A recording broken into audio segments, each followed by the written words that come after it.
Hello, hello. Welcome to my channel. My name is Emmie from Emmie Evolving. If this is your first time joining me, thank you for finding me. If this is not your first time, thank you for coming back. So, I'm going to be doing a reading for Pisces, Sun, Moon, Rising, and Venus. Also for your cross watches. Also for those of us who find ourselves on this channel without any Pisces in anything. You're probably an empath. Okay? You're probably an empath. So let's get started.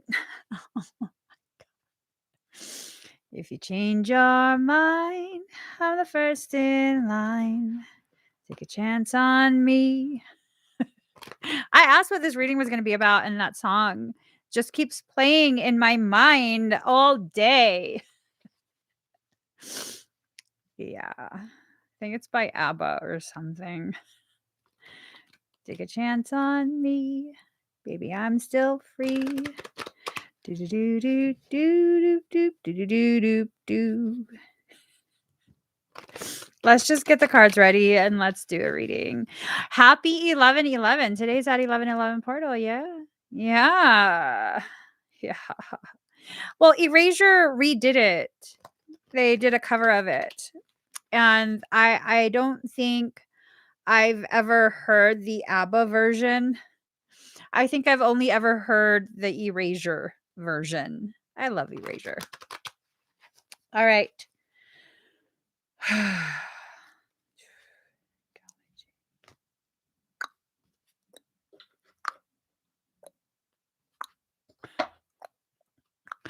Let's just get the cards ready. God, this is stressful. This is just so stressful. I don't know what's going to happen. It's just so stressful. Let me pull some cards from this deck. Michael said 2 more. All right. Let's get started. Ooh, prosperity. So this could be a prosperous. Oh, okay. Damn. We're getting started real quick. Let me just, I got to play some songs in my head. Let me just go ahead and, okay. I just do that. The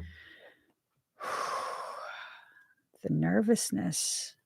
I don't know what this reading is going to tell y'all, but let me just, okay. Here goes.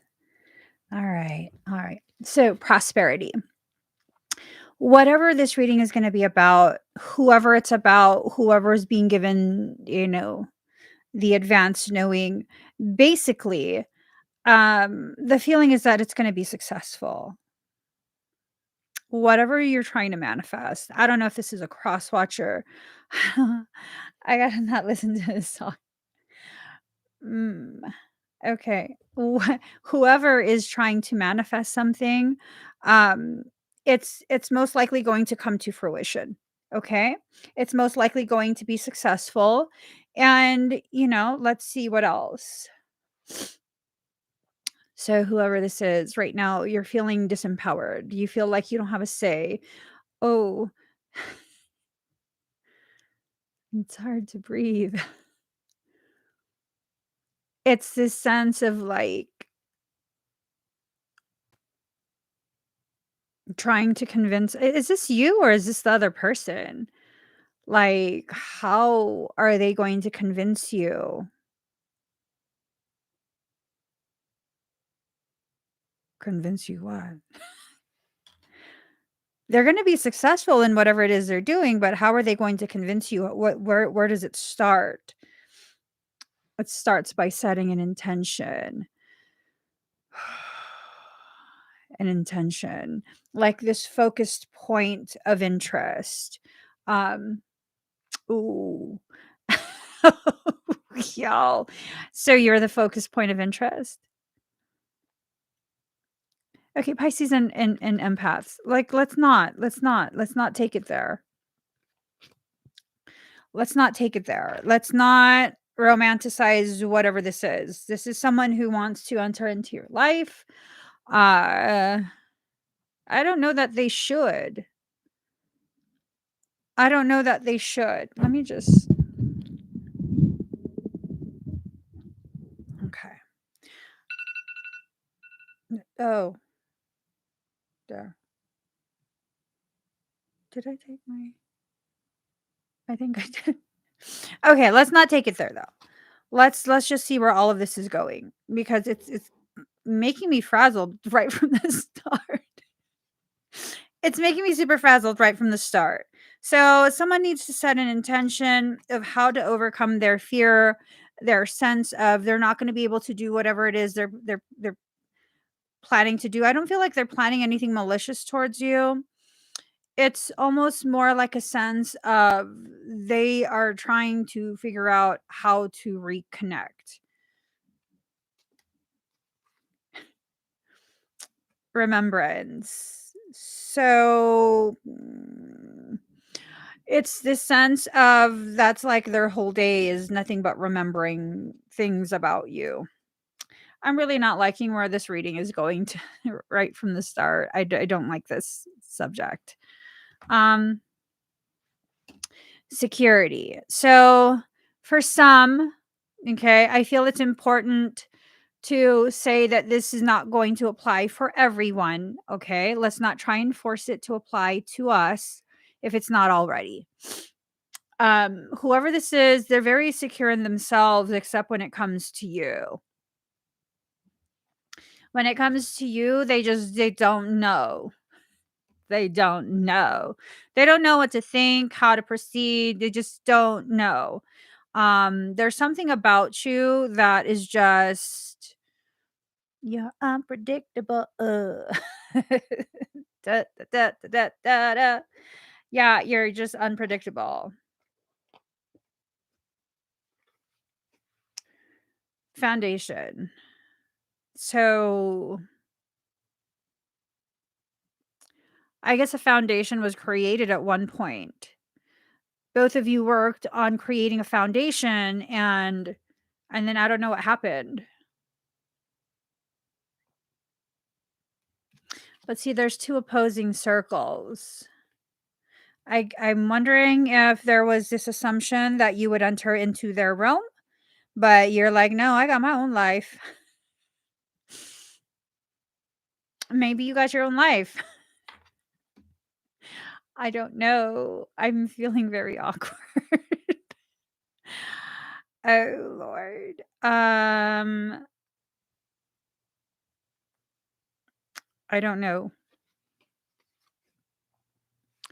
The feminine is upside down. So for most of us, we really don't know. We really don't know what it is that's going on, how to proceed, who maybe this is even about, just a lot of unknown factors. And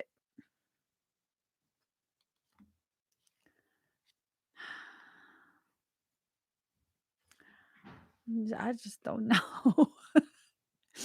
This is an awkward feeling for me, like not knowing. Daddy? Oh, all right. So, yeah, the feminine is upside down, is not grounded. Huh? What? What happened? Oh, this reading is making me nervous. Can I hold your hand for a little bit?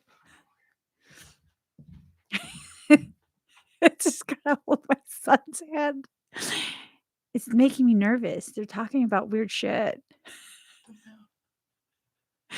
The cards are talking about weird shit. I just needed some reassurance. Okay, thank you, son. Sorry, guys. These cards really make me feel weird. They make me feel so weird. Like, what is this about? So, we're going to be entering winter soon. Winter would be the opposite of summer. Yeah. So, if summer's upside down, what's slated right now is winter. So this is probably something that's going to continue to escalate over the next few weeks until it comes to this like point of fever pitch during winter time. Okay, magic. Candles. Magic. The flames. What the fuck is this? Hold on. Ah! Oh, shit. Oh, Lordy Lord. That's why. That's why. That is why. Fucking chest hurts. My chest hurts. Magic. Ooh, ooh, you're magic. Yeah, someone thinks you're magical. They think you're magical. And it's almost a sense of their awakening to your magical ways. Um, I don't know. I guess I assume what's being communicated right now is a lot of regret, a lot of like looking back and seeing things and realizing there were other options, other ways that they could have proceeded. Or maybe it's you thinking there's other ways that you could have proceeded.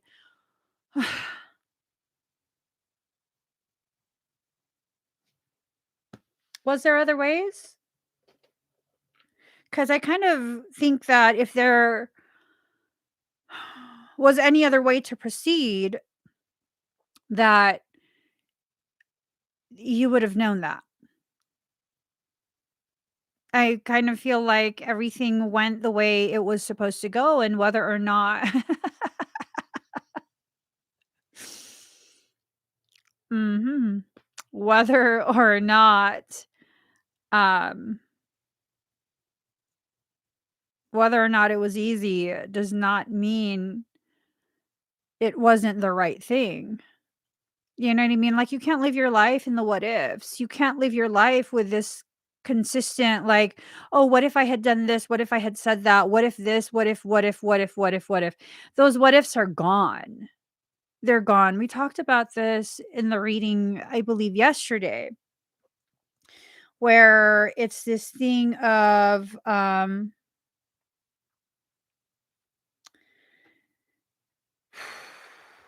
it's this thing of, like, what exactly are we doing here? What exactly is this? What kind of information are we needing? Are we needing information to help us move forward? Are we needing information to help us better hold on? Like, what are we here for? For real. Like, what is this even about? Let me just, I feel like I should reshuffle the deck.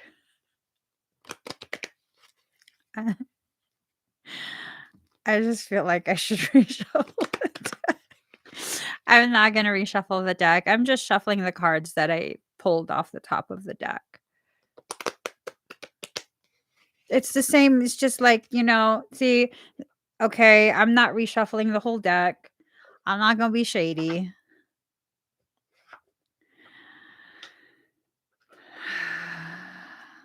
Just saying. Just gotta shuffle this. Anxiety is just through the roof. Anyways,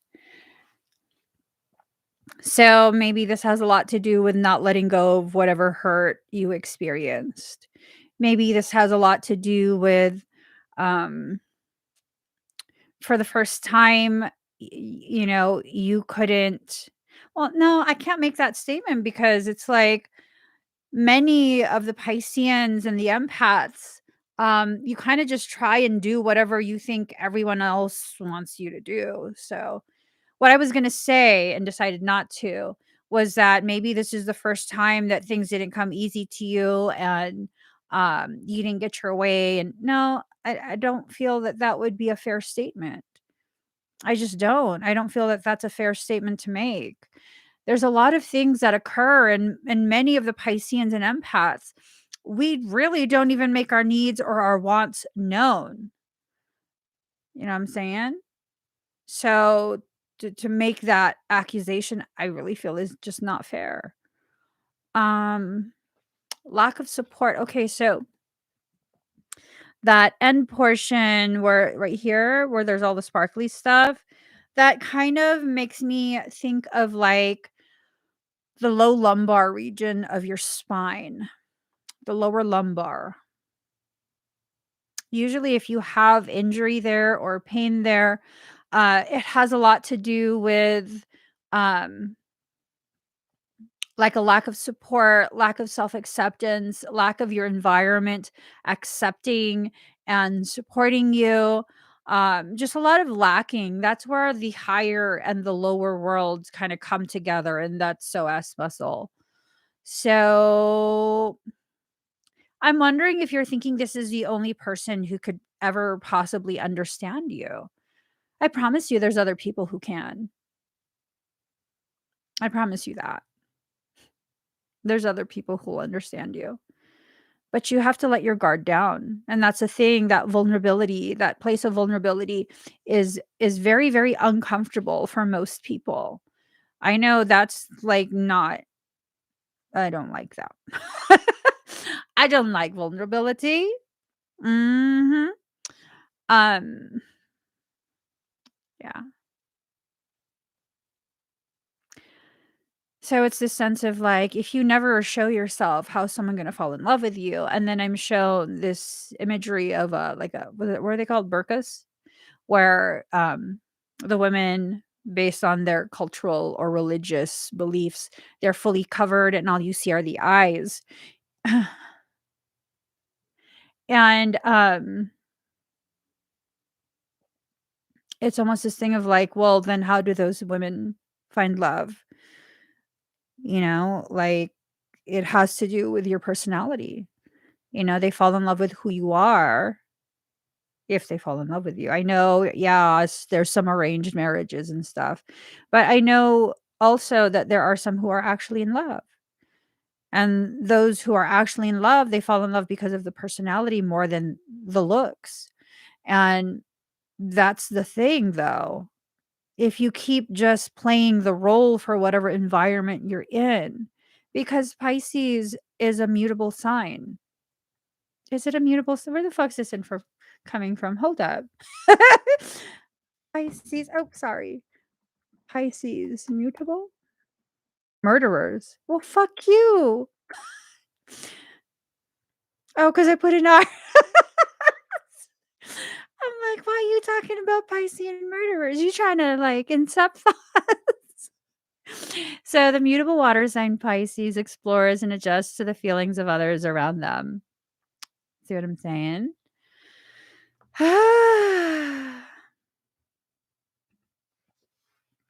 Sorry, guys, I got real upset, like, "Y'all you taught you bring Siri." Oh, no, that wasn't Siri. Google. Fuck you, Google. My bad. Because I put an R instead of a T. I'm just not having a good day. But that's the thing, like, you can't expect someone to fall in love with you if you don't let them see who you actually are. Ugh, it's like falling in love with a lie. You know, if people can't see who you actually are, how can they decide for themselves if you're compatible? And Pisces, I've done this many, many times. I no longer do this, I don't think, where whatever environment I'm in, it becomes this thing where I need to fully assimilate into that group, into that environment, and I will take on their characteristics, just so I'm not awkward.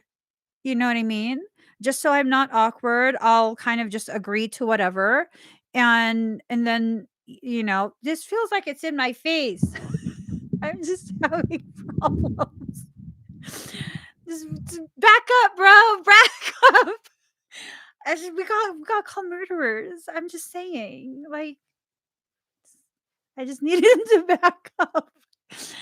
I don't know. Who are you? Do you know? Or have you just always been someone who plays a role for whoever is in front of you? Not because you're fake, but just because you don't want to be weird. You don't want someone to feel uncomfortable around you.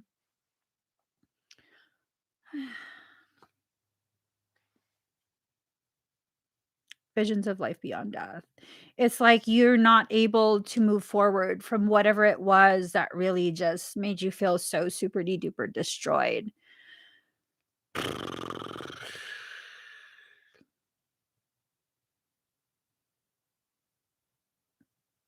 Are you ever gonna move on from that? Are you just gonna, like, stay fully committed to that hurt that you experienced once upon a time? Are you going to allow that to be what dictates the way the rest of your life goes? Are you willing to miss out on whatever it is that your life and your soul is bringing to you because of what? Because of what? What happened? What happened? What actually hurt your feelings to this degree? Have you taken time to pause and look at what actually hurt your feelings? Was it someone else or was it your unrealized, misaligned expectation? If your expectation is not aligned with the reality of what's going on, the reality of who that person is in that moment, not their potential, but the reality of who they are in that moment, who really hurt your feelings? Was it them or was it you? If you change your mind, I'm the first in line. I'm still free. I gotta find that song. I want to hear the ABBA version. Do do do do do do do do do do do. Um.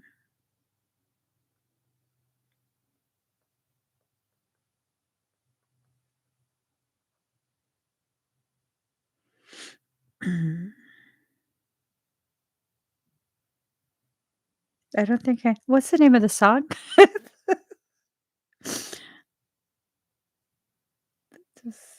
I'm sorry, guys. I know people are like, I need to listen to something to like really just chill my brain out. My brain is in hyper overdrive. Okay. Card number 3, inspiration. Allow yourself to be inspired, just allow yourself to be inspired. Annie, Annie, I saw your comment yesterday.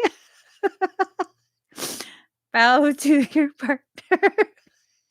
That's a song by the Wiggles. Rockabye Bear by the Wiggles. It's a children's song.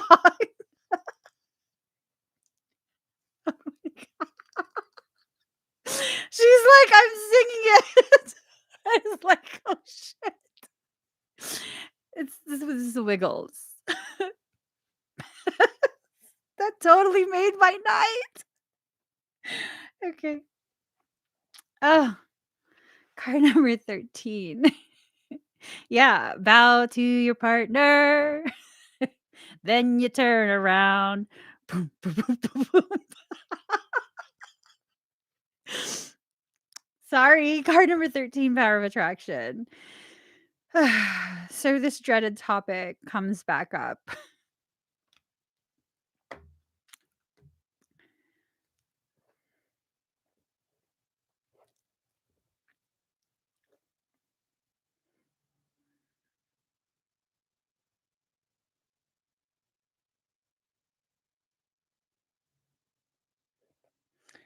Okay. Card number 7, legacy of light. Legacy of light. You come from a legacy of light. You come from so much more than what you give yourself credit for. This whole thing of visions of life beyond death, visions of the reality that you come from so much more than just this. You know what I mean? Um, you know, you have to begin recognizing who you actually are because until you do, how is anyone going to really get to know you? They're going to get to know like a character that you play. Um, you want to I used to write children's songs for my kids. Yeah. I used to that's how I taught my kids their address, the months of the year. January, February, March, April, May, June, July, and August have some hot days. September, October, November, and then after December starts a new year again. January, February, March, April, May, June, July, and August.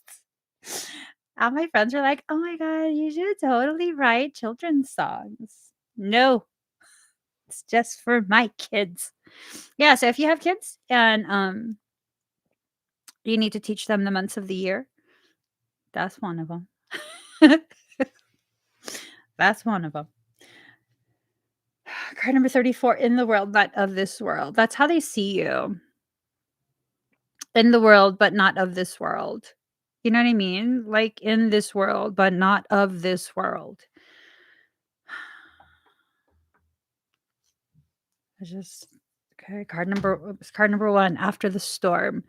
Like after everything cleared, after all the emotions, after the anger, and I guess I'm assuming it took a while. Oh shit. Michael says I misread this. Like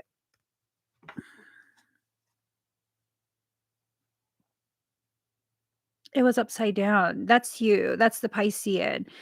They're not letting go because it's in reverse. They're not letting go. They're not letting go. So, and it's like they had to understand. It took them a while to understand that, it's like, I guess maybe they weren't accustomed to not getting their way, or maybe the first person that actually was like, "Nope, I don't think so. I don't think so." I got lots of songs, you guys. um, 10 Carat Diamond. What's her name? 10 Carat Diamond. But yeah, that was a really good soundtrack. Hold on, let me find it. Charlotte Diamond is her name. This would bump on the freaking oh my god. Oh my gosh. Oh my goodness. I gotta play this for my kids.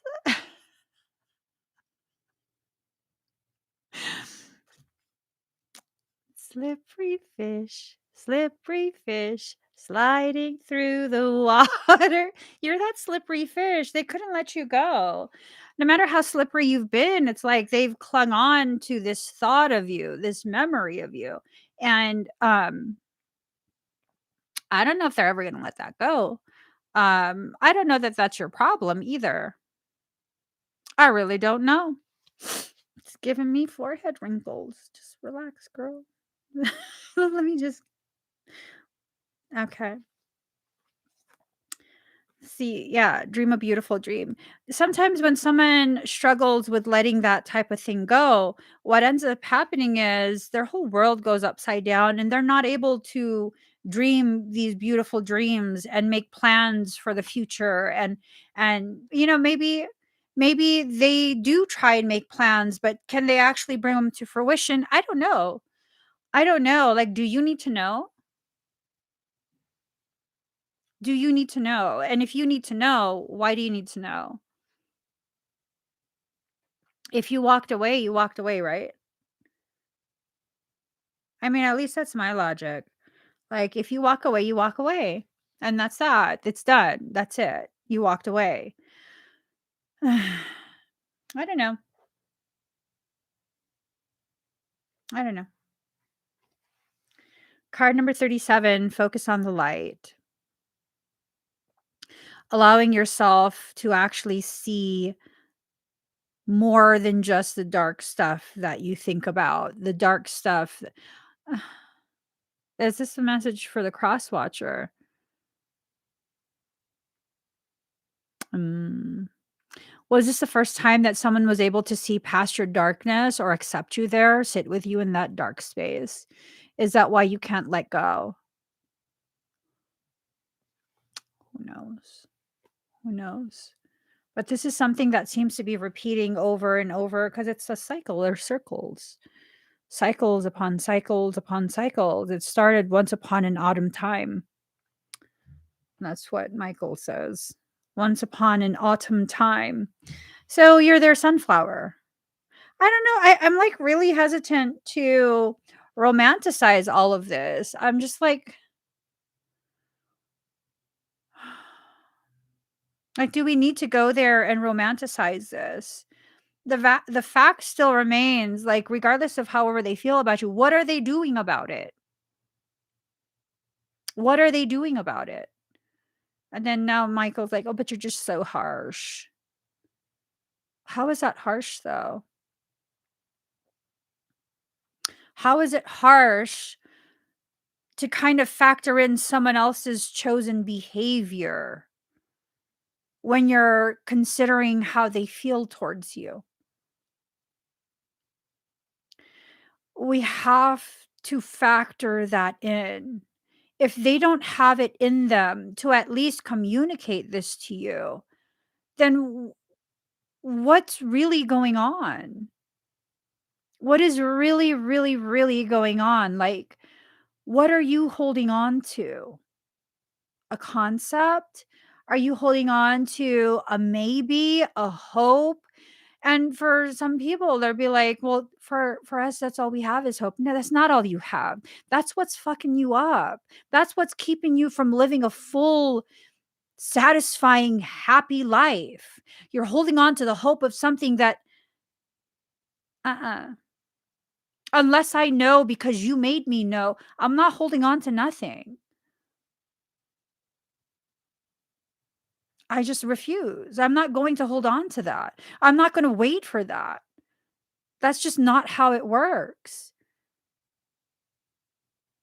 Until your actions or your words tell me that there is something left to kind of work out, work through, work towards. Mm-mm, mm-mm, mm-mm. That is a recipe to hurt you in your heart. And I feel like someone just needs to tell you at this point, you deserve to be loved by you.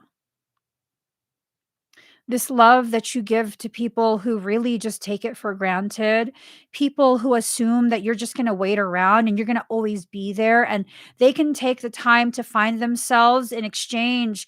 You feel lost the entire, no, no, no.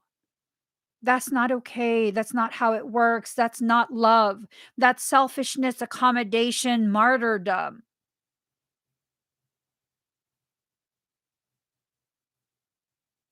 And honestly, what I found is like when the Piscean chooses to move forward, it's almost like that's when whoever that is suddenly realizes, like, oh, I want to be with them. Too late. Too late. Like, I'm not telling you guys this so you can play this game of like, well, I'm going to go ahead and move forward. I'm going to let them see that. I'm going to brag about it, post about it. So that way they'll like want me. Why would you ever want someone who only wants you when you're not around?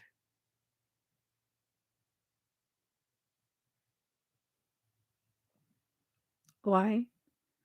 What is the point of that? That's like,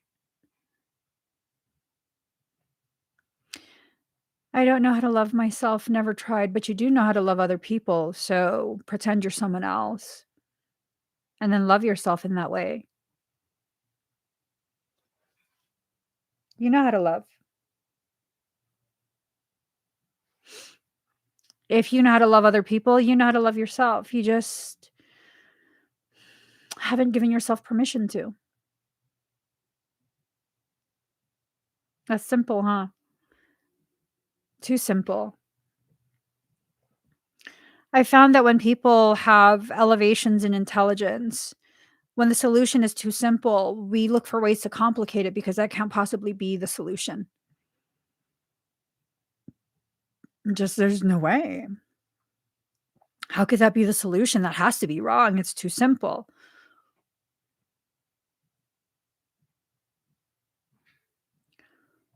So I'm looking back at like my dating history, which is not extensive.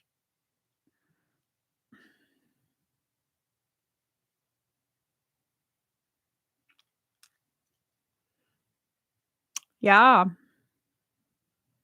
Yep. Um, I've never had a boyfriend not adore me. I've never had that. Why? Because fuck you if you think I'm gonna let you shit on me. Like, I really don't need to be in a relationship. I really, really don't. I'm not a lonely person. No, it's not because I'm adorable. Thank you. It's not because I'm adorable. It's because, like, anyone that I've dated in the past, which again, there's not very many people. First, it took a good amount of time for me to even pay you any attention. Like, I'm busy. I'm not starved for attention. I'm just good. I'm good off that. Like, I know, oh, you think I'm cute? Oh, good. Thank you. Fucking weird. Why are you telling me this shit? That's how I am. Like, you want to compliment, like, why are you saying all this? This makes me uncomfortable. You want to hang out? Well, I'm busy. And I'm not even playing a game. I'm busy. I work full time. I do mad overtime and I'm taking a full load of classes in college. Like I'm busy. I'm literally busy. And no, I don't have days off. Like you got to really be worth something to me. And I'm not just going to think you're worth something just because I find you attract. No. What's in your brain? How do you think? How do you see the world? How do you perceive? If I enjoy myself and all my deep thoughts and I'm consistently thinking all day, you gotta be offering some sort of profound level of symposium for me to exit that space where I'm communing with myself. And it's not that I'm like super ultra confident or anything like that. I have insecurities just like the next person. I can do insecurities all on my own. I don't need to be around people that make me feel like I'm less than in any way, shape, or form. And nor do I need to be around people who consistently compliment me and cater to me. And uh-uh. I just need to know you're worth my time. I mean, do you know how many books exist in this world? How many technical manuals? Do you know how many? I mean, if you are not gonna be as enriching as me reading the updated manual on high-risk neonates. And no, I'm not an OBGYN fanatic, or I have no interest in working labor and delivery, the NICU or anything like that, but, ugh, I mean, unless your communication with me is going to further blossom my understanding of my knowledge and my capabilities, I really am just not interested. I'm just not interested. Sapiosexuals require integrity. Yes. Yes. And I already can tell, like, you guys can tell when someone is playing and running a game to try and get your attention, your interest. You can feel when someone is watching you and has been watching you as and is interested in you. Don't play small anymore. Stop playing small. That's not the only person that will ever be interested in you. And I think because of the fact that I'm so detached from all of that, like, societal stuff, I was raised like a dude. I just was. I just have nothing but brothers and, like, I understand men more than I understand women. I act more manly. Like, I'm just a masculine type energy. And it's this thing of like, I'm not a typical female where I'm gonna be pining out, like, be gone then. Shit, you wanna go, go. I'm not tripping. You wanna go, then go. But I thought you love well, I mean, I could love you silently from afar. You don't wanna be here? Okay, go. You're not gonna chase after me? No. You said you wanted to leave. Go. And you literally only have to tell me once that you don't want me around. And I promise you, I will never come back around. Never. Never. There was this one person who used to work, in the same mall that I worked at. And,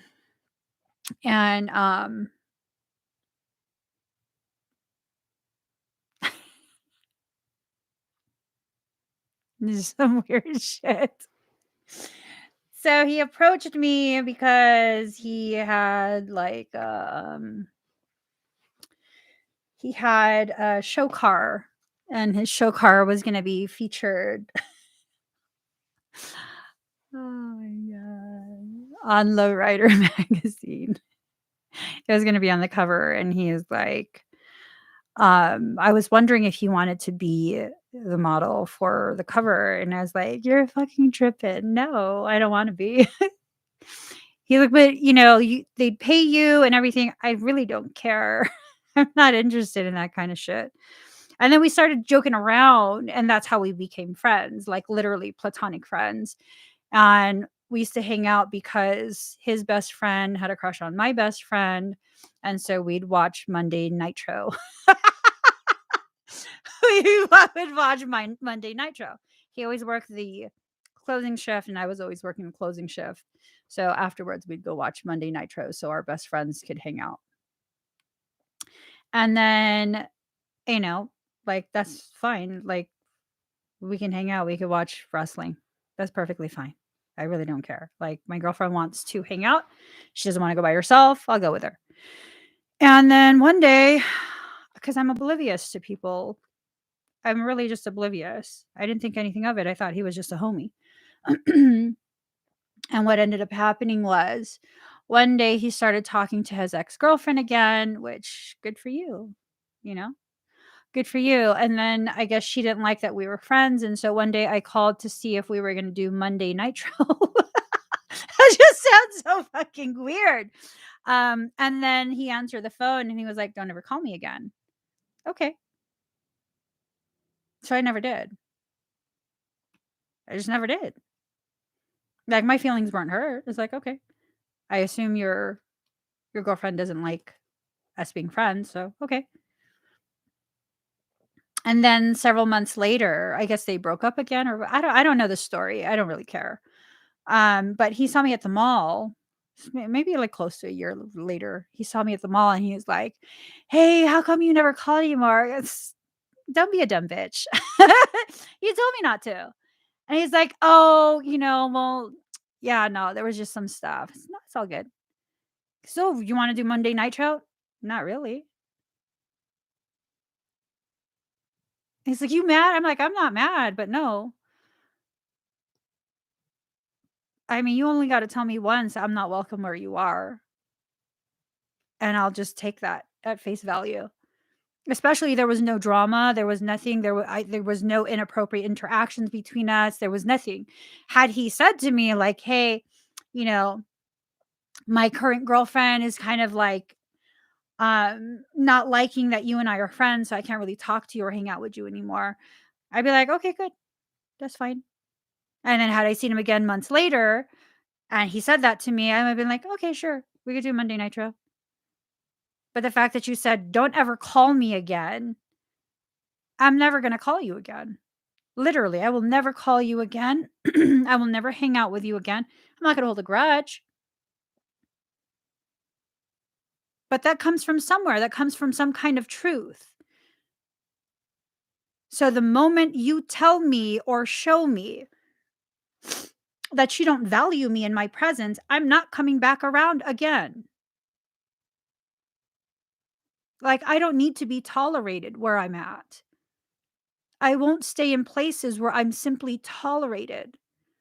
I deserve more than that. And you don't necessarily have to roll out the red carpet and have this huge party just because no. I deserve to be your equal. That's not too much to ask. I deserve to be valued by you to the degree that I value you. And no, I don't get to force you or coerce you into feeling that same way about me.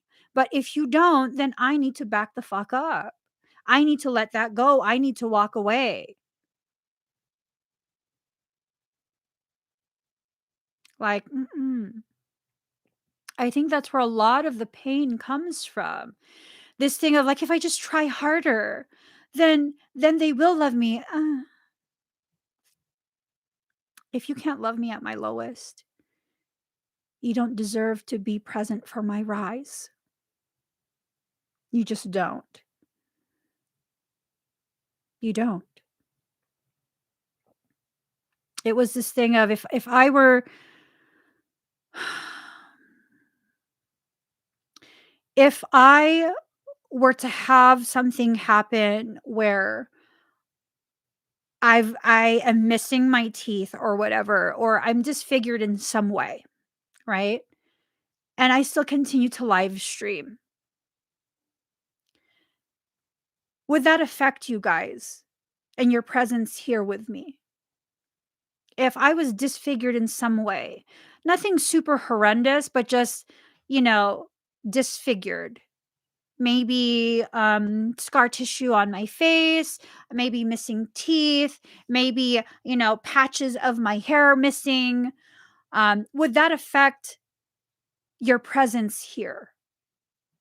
Because it was this thing of like, well, if it's going to affect your presence, if you need the aesthetics of me to be complete, you don't deserve the gravity of what I share about myself. That anyone who would walk away from me because the aesthetics are not pleasing, like once upon a time they were pleasing and now they're not anymore, or maybe I gained too much weight, maybe I lost too much weight, maybe I developed circles under my eyes, you know? And it's just one of those things of like, am I suddenly my value has decreased? How about fuck that shit? My value had nothing to do with my aesthetics to begin with. And the people who are present simply for the aesthetics, they don't deserve the gravity of the profoundness of who and what I am and what I bring to every single table I sit at. Right? I mean, can we apply that to every aspect of our life? Because for me, like this thing with the live streams, it's not me building an audience. It's not me building a following. It's not me with a goal of being some sort of celebrity at all. Like, that just thought of that fucking irks me. It irks me. These live streams are just this girl in her room talking out loud. That's it. That's how I see it. That's just literally how I see it. And if that's the case, I could never be okay with a friend, who I remember one of my friends a long time ago, fucking long time ago. It still fucking offends me to this day.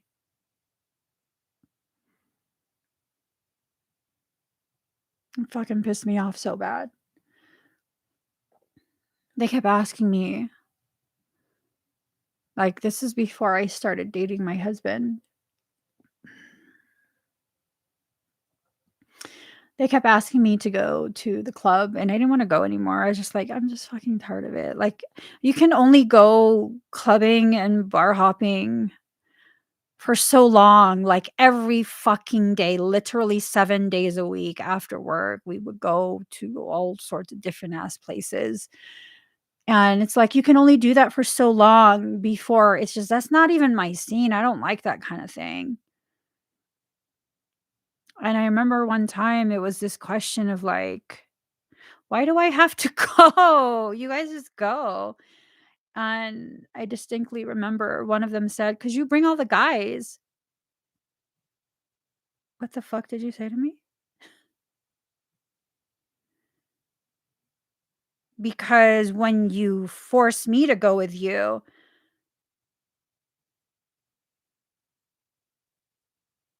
the guys then pay attention? Are you pimping me out? Like, what the actual fuck?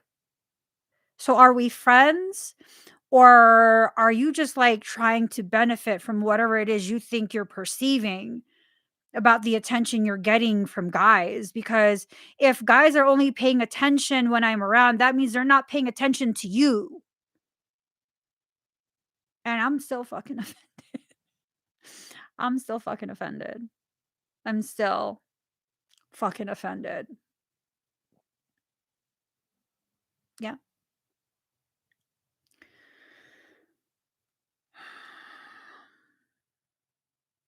Like, stop allowing people to make you nothing more than just an aesthetic, make you more than make you be nothing more than a novelty. I'm not a fucking novelty. I'm not a novelty. You know why people pay attention when I go, or before, when I used to go to bars and clubs? 'Cause I'm really not, I don't give a shit if you're looking at me. I'm not trying to act cute, look cute, none of that. My girlfriends ask me to go out, so I'll go out. I'm just gonna sit there. I'm just gonna have fun on my own. I'm just good. I'm good. I'm not desperate for attention. And you know how that registers to people? That one's gonna be a challenge. Let's go for that one. No, fuck off. It's not a game. I'm not trying to just be a challenge for, no, I'm literally good off of you. Literally. Literally. Literally.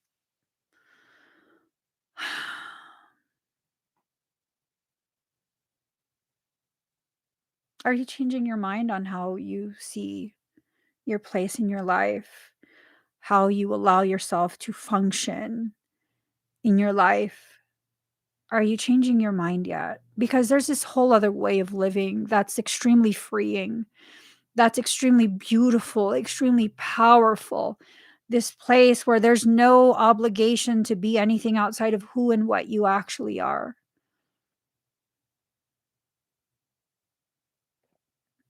So, someone commented on a video from 4 years ago, one of the older videos. My hair was super short, and, like, I was just such a different person then. And, I was talking to a really dear friend of mine, and we're talking about all sorts of different things, and the subject matter we were talking about reminded me of the video, and so I let them watch a little bit of the video, and then I asked the person that I was there, where, I'm still very soft-spoken. You can tell that I'm hiding the truth of who I am. Like, I look very soft-spoken, very gentle.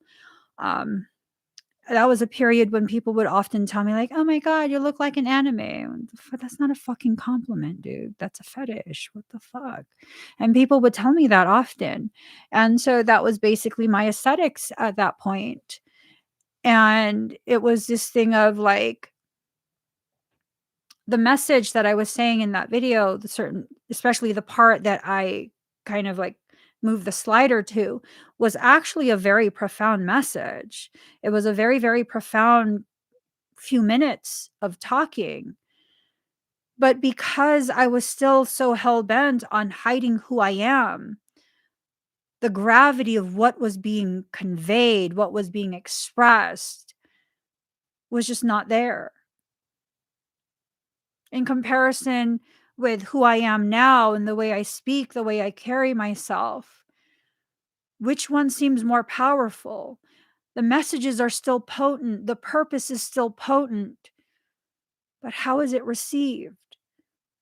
And why is it received differently? Well, because now I'm not worried how you'll receive it. I'm letting you decide What are you gonna do with this information? How will you integrate it, if you will integrate it at all, you know?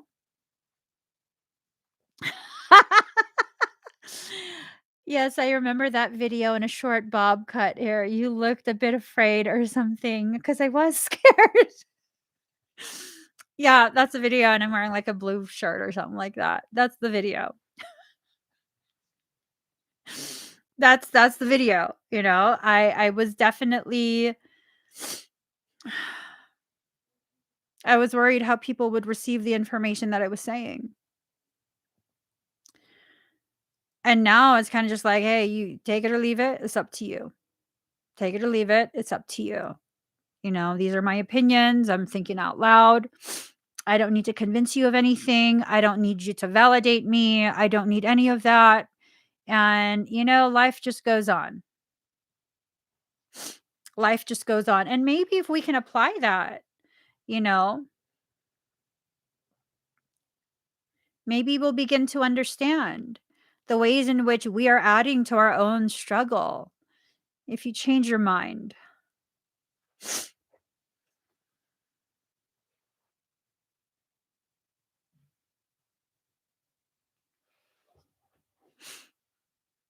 what would you need to change your mind about?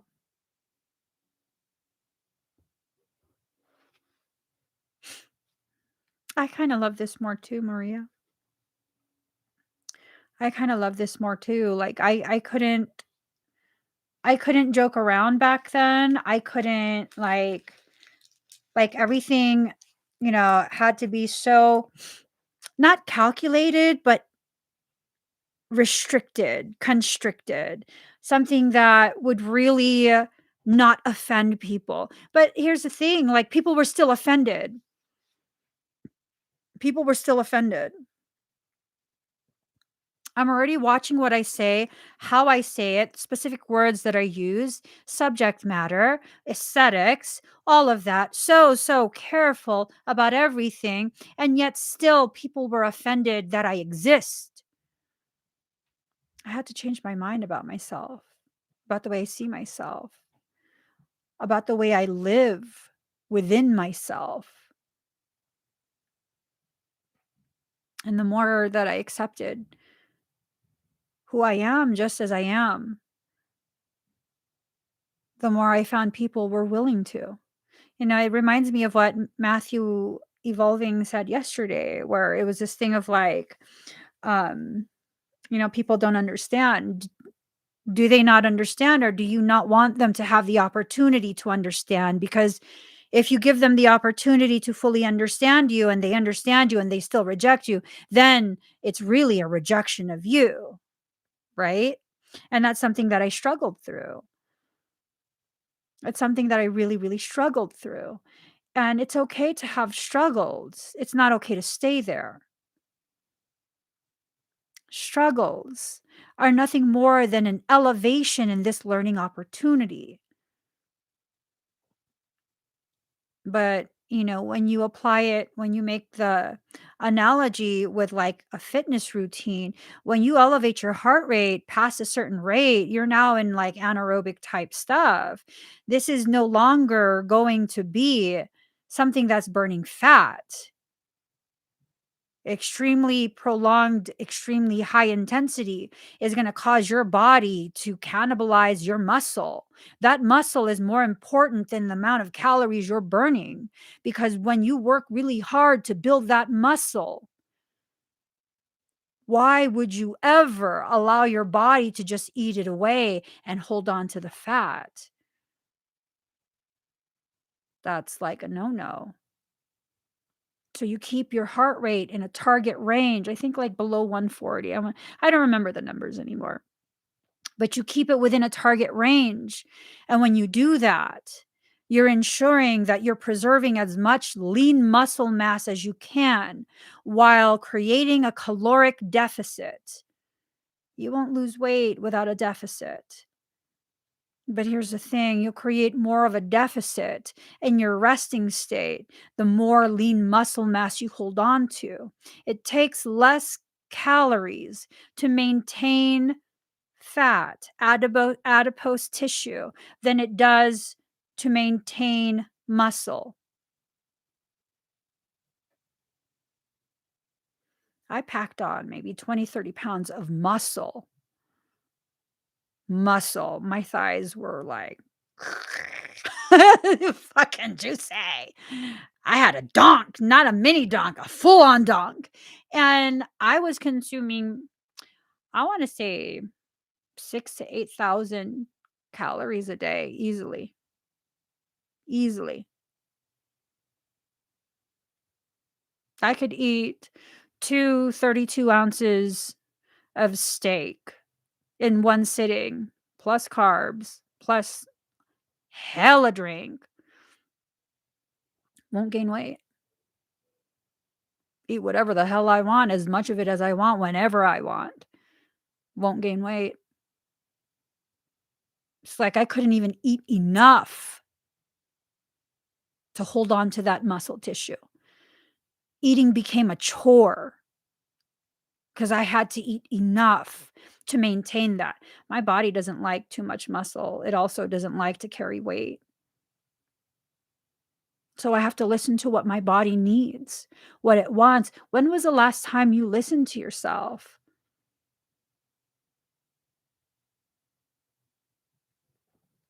When was the last time? I wasn't listening to myself during that period.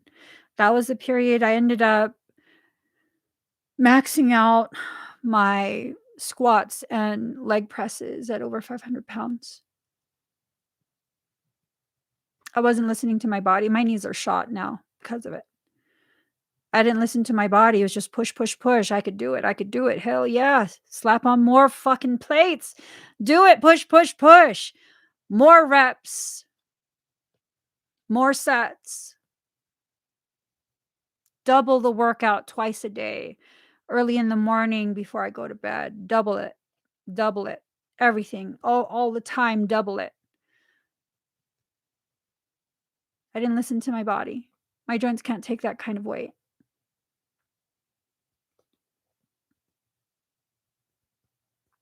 When was the last time you listened to yourself? When was the last time you took into consideration what you actually need? When was the last time you changed your mind about punishing yourself? Empaths and Pisceans have a tendency to be masochistic. You don't need to punish yourself. You just don't. But you don't know, Emmie, I've done things. Okay, well, did you know what you were doing when you did it? No. Okay, so then what? 16 years old, I was running with gang members, like literal gang members. Did I have the emotional, intellectual maturity to understand the gravity of the danger I was putting myself in doing that? Running with gang members? Do I know at 16? No. Do I need to hold myself accountable for that really stupid ass decision?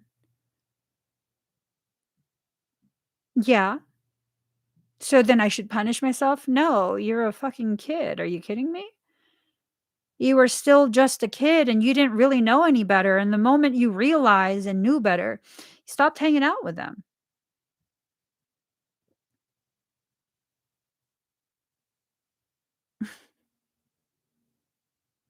It's like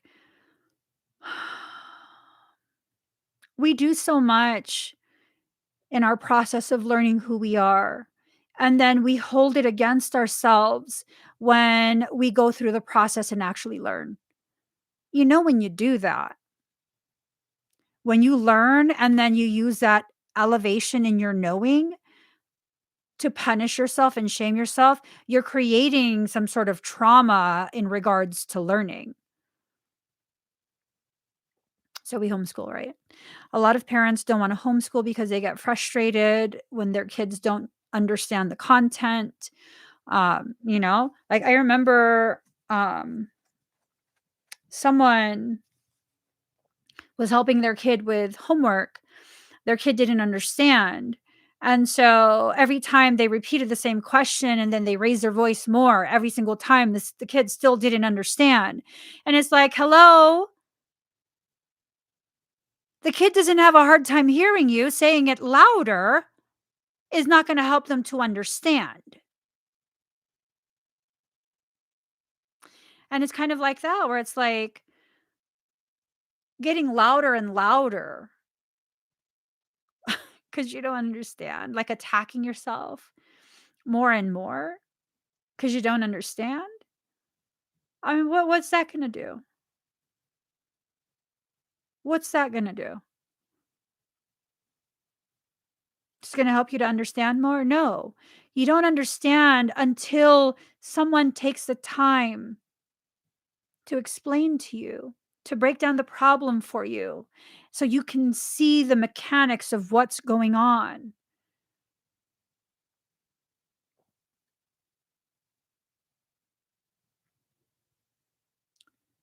And that person was my dad. He was yelling at my narcissistic brother. Yeah, no, I remember that. He's like screaming, and I'm like, "But he doesn't have a problem hearing." I told him, I'm not going to say anything because I'm going to be in trouble. And it's this thing of like almost like he had an aversion to learning after that. You know, he had an aversion to tests and whatnot, and it got to where I'm his competition. I don't know because I'm smarter than him. I'm smarter than him, and so he would consistently compare himself to me in regards to intelligence. He would try and imitate my vernacular.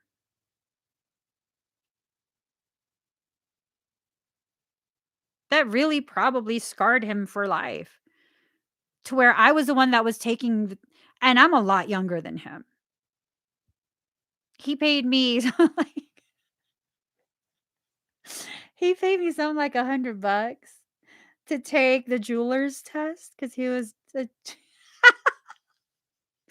I must have been like, I don't know, like 16 or something, 15, 16. He paid me $100 to take the test. He already knows a lot about jewelry. He just doesn't want to take the test. And so what happened? I took the test, but I scored real fucking good. That's why I know about jewelry. Not because I wear it, not because I like it, but because I took the test. VS1, baby. Yeah.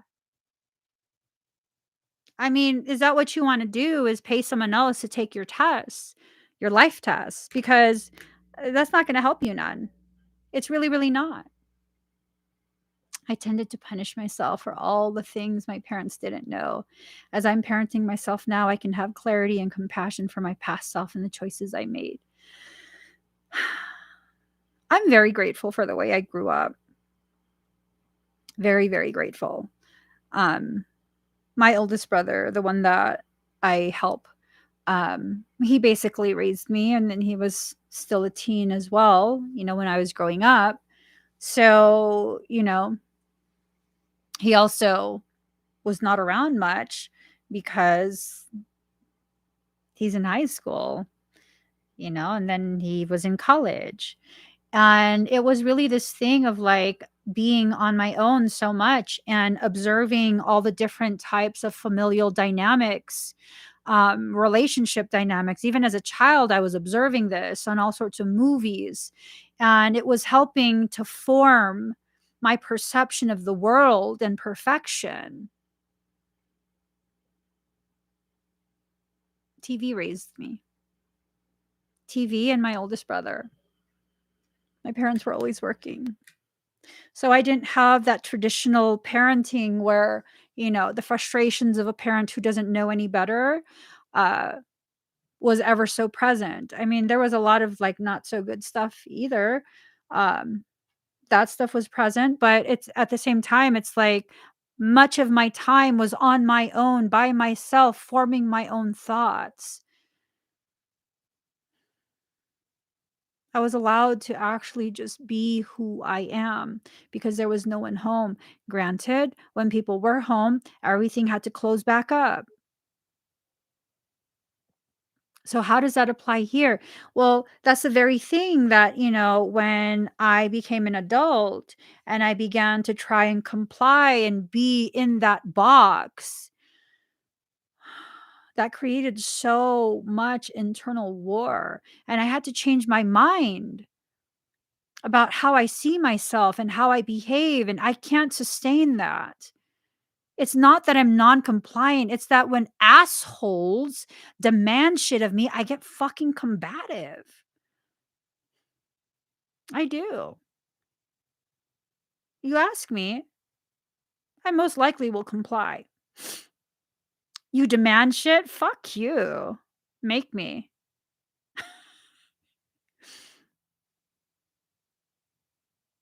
You ask me nicely, but I know you're manipulating me? I'm not doing shit. I don't think so. I don't think so. I'm not gonna do shit. Nope. Nope. Nope. Why do I need to do it? Because you said so? You have to begin being your own parent, like Billy was saying, parenting yourself through all those traumas that you experienced as a child that's preventing you from really connecting with the people that you need to connect with. There are some people that need to be in your life. There are other people who want to be in your life. And then there are some people who you definitely should never allow back in. You're going to have to begin deciding who those are, what roles they play in your life. And please don't allow any of that spiritual labeling to encourage the spiritual bypassing where, oh, hurt people, and we have to understand the traumas that cause them to hurt you now. How about this? There's no blood on my hands. I didn't cut them years ago. How about you take your bullshit logic and shove it up your ass? I don't fucking think so. What I need to do is consider what I need as a person right here, right now. And if your presence in my life is toxic to me, detrimental to my peace, you need to go. You need to go. And you guys got to be able to take that stand. You need to change your mind about the way you've been programmed to simply accept, to simply comply, to simply make things much more convenient so people aren't inconvenienced by the fact that you exist. How about this? I already exist and I'm not going to apologize for existing. And let's add a little extra power to that. I'm a good fucking person. I'm a good person. I'm a loving person. I'm compassionate. I'm patient. I'm giving. I am a good person. And whether you can get something out of me or not does not negate the fact that I am a good person because I choose to be, not because you demand it of me. And I know many of you are like this. You're good people because you choose to be, not because you're shamed into it, not because you're coerced through some sense of obligation. Change your mind. What if it's yourself and your inner child that's singing that song to you? If you change your mind, I'm the first in line. Baby, I'm still free. Take a chance on me. My inner child is a savage. Most people think like, "Oh, inner child, ooh, you know, take a picture of yourself as a baby and, like, go get some ice cream and, have little dates with your inner child." My inner child's over here sharpening her knife. She got daggers and sunshine. Yeah, she's got rainbows in her pockets to cushion the blow of the daggers she carries. She's a little savage, and she's funny as fuck. She don't give a shit. She's not afraid anymore. Everything that inner child witnessed through the entirety of my life, it made her fearless. It made her absolutely fearless.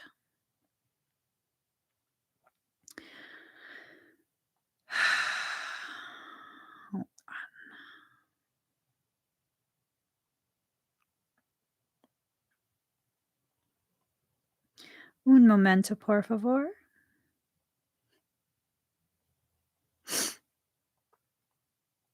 I don't have it on here. There's this picture of me as a baby. Hold on. Oh my gosh. When I say she's a savage, I mean, hold up.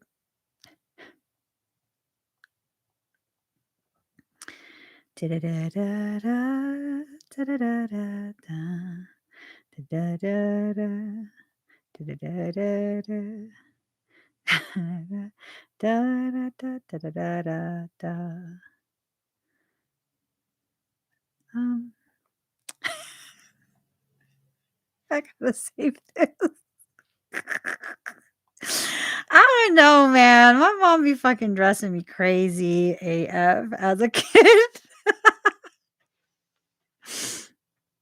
Okay. Miss Fang.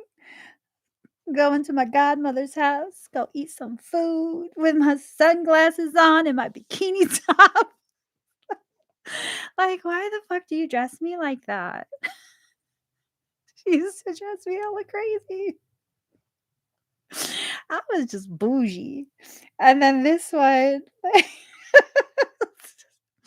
bougie and confused, baby. I mean, I look like, yo, the dome, yo. My fucking head was huge. It's huge. Might be why I have such poor balance. My eyes are my not my eyes, my head is so big. Mhm. Oh my goodness. I gotta save that. Hold up. Let me save that.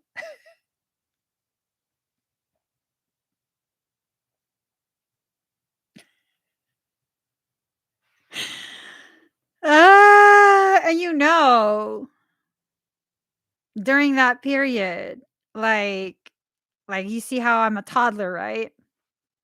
What happened was my brother, who I was super close to, the one that was born right before me, he went over like to an uncle's house or something just down the street and they were teasing him. So he came back home. I was with the nanny with my yaya, and I saw my brother crying. Excuse me. I'm like, what happened? Ano nangyari? And he told me, like, oh, they're teasing him over at, our uncle's house. You best believe I still remember. I grabbed him by the wrist. We're both toddlers, okay? I grabbed him by the wrist, marched my ass to the kitchen, got myself a knife, took my brother and my knife over to my uncle's house down the street. Why you make my brother cry? I'll cut you. And then he was a total bitch ass. He's like, I'm gonna tell your mom. I'm gonna give me that knife. I'm gonna tell your mom. And then he told my mom, fucking snitch. He told my mom, like, what? You fucking made my brother cry. Hold up. You need the full gravity of it, y'all. Hold up.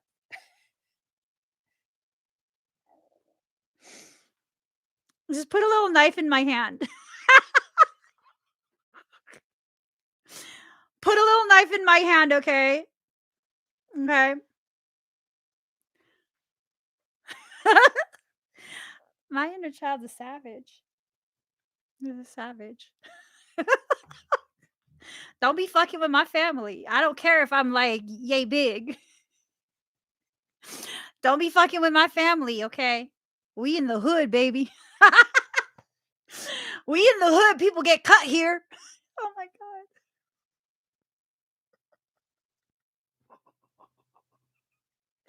I'm just saying. I didn't really cut him, so I'm not actually violent. I'm just saying. I got that in me. I got that in me. Like, I remember like grabbing him by the wrist, like, we can go over there. I'm just saying. Card number 14, going beyond normal.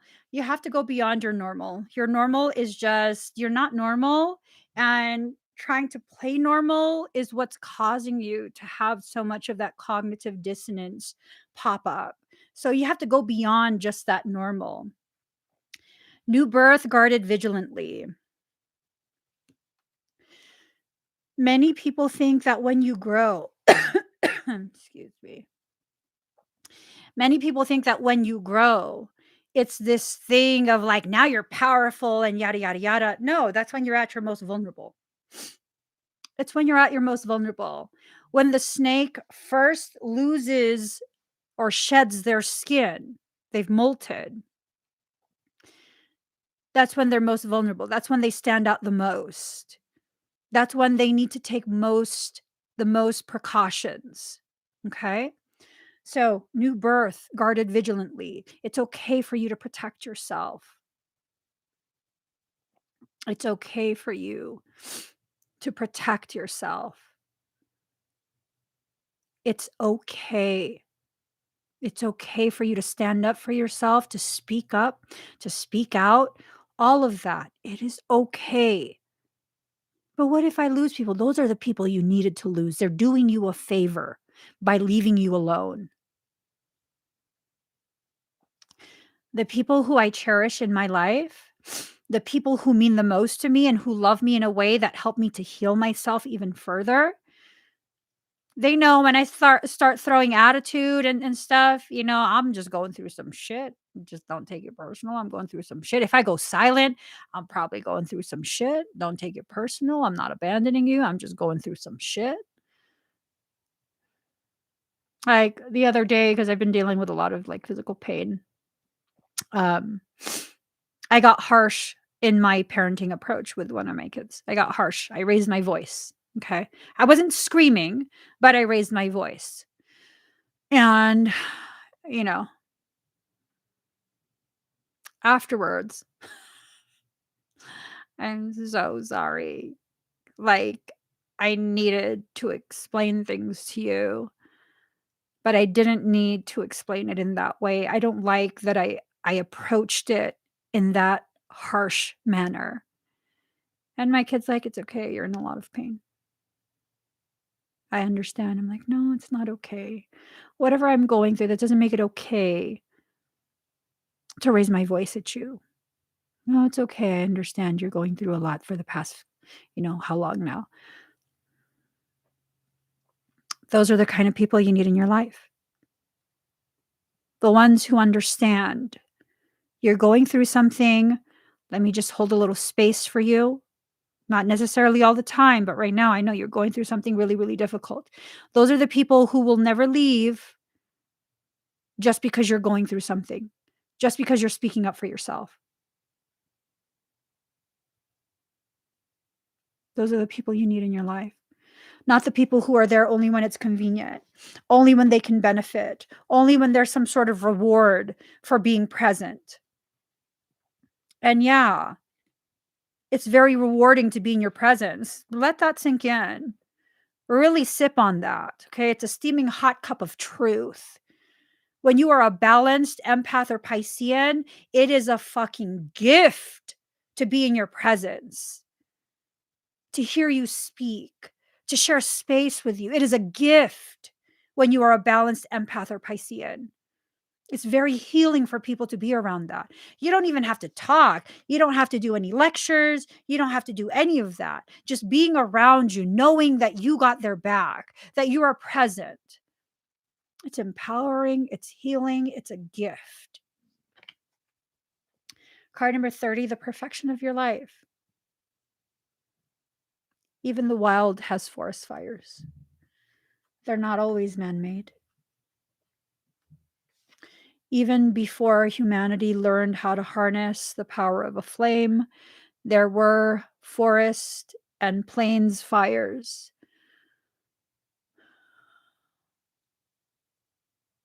That's part of your path. The burning down and clearing away of the overgrowth. But Emmy, that's so destructive. Do all the trees die in a fire? Depends. Depends. Oftentimes, the oldest trees don't die. Excuse me. Depends on the magnitude of the fire, though. Okay, so only small flames? No. No matter what happens, life will reestablish itself. Given enough time after the inferno, life will once again reestablish itself. That is a given. And maybe if your entire field has to burn, that's because new crops will be planted. Crops that are more in alignment with your nutritional needs. Your spiritual nutrition is so important. When you allow yourself to get so starved, you'll be more and more willing to eat whatever is placed before you, from poison to whatever it is. You'll be more and more willing to eat it. Oh, I'd never. You do now. What do you mean? A large portion of the food in the United States is a food-like product. Anything that says enriched or fortified is something that categorically can no longer be considered a food because all of the nutritional value has been destroyed during the processing. So they re-add those back in so they can once again categorize it and sell it as food. They'd never do that. Oh, they absolutely would. Go look up some videos on baby formula fortified with iron. Like what type of iron? The ferrous something something that's like bioavailable? No, iron. Iron shavings. Shavings of metal. No, they wouldn't do that. Oh, yes, they would. Iron is iron. Oh, yes, they would. Did you know that for some breads, when you read cellulose fiber or whatever they call it, that's tree bark. Oops. Yeah, that's not edible for humans. We don't have the ability to digest that. But it's it's it's what? The truth. It's the truth. That's the truth of it.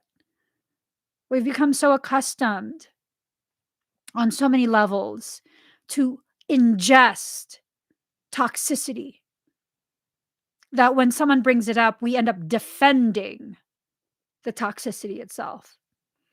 Oh, don't get me started on impossible meats. Y'all, if you are vegan, vegetarian by choice, because of the ethics of it, please consider what I have to say right now. I'm not telling you that you're wrong. I'm saying please consider what I'm about to say. If you are switching to a fake meat because of the ethics of slaughtering animals for their meat, you're carrying on the mindset.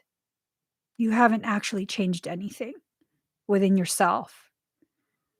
If you are pro animal life, you have to stop with the fake meats as well. Because really, what makes a fake meat good? Look, it tastes just like meat. Okay, well, then that means you're still craving the flavor of death. You're still craving the flavor of death. When I became vegan, and I stayed vegan for, I want to say about 6 years, 6.5 years, something like that. The more realistic the meat was, could not eat that. I just could not eat that. It reminded me too much of actual animal flesh. And I didn't make that decision because, like, I wanted to. No, I watched a PETA video and it traumatized the shit out of me. It traumatized the absolute shit out of me. And it wasn't even a PETA video for the factory farms that produce edible products. This was a fur farm. Fur farm. Anything that even slightly resembled any type of animal product. If you cook meat, if you fry up a burger in a pan and you're going to put my bean patty, I'm not eating that. That's touch death. I'm sorry. That's touch death. And that's the thing. It's like we do things that we think are healthy, but it's really based in this aesthetic. If you really want to be healthy, really be healthy. Don't go based off of a healthy aesthetic. Just don't. Just don't. I remember one of my siblings was like a professional bodybuilder, right? His wife, professional bodybuilder. He'd be messing with me a lot. We'd be joking around a lot. And well, his ex-wife, they're not married anymore. His ex-wife, their level of professional bodybuilding, like she competed in Olympia, Miss Olympia. That's high level, high level. And I remember I was eating something and then he started ragging on me about eating it because he felt so healthy because he's like, I don't know, 2 or 3% body fat, like shredded, both of them shredded. And I'm like, shut up. You smoke cigarettes. You think this is worse than you smoking cigarettes? You're fucking joking. And his wife starts hella cracking up. So she's got a point. It's if you're doing things for the aesthetics, are you really improving your health, mental health, emotional health, physical health? Are you really improving your health? And yeah, goes back to you saying, when is the last time you listened to yourself? Listening to your own body is so important. Your body even tells you the people you should stay away from. Are there people who, whenever they come around, do you feel very drained? Do you feel just exhausted? Do you feel frustrated? Do you have anxiety? Those are toxic people for you. They are poison.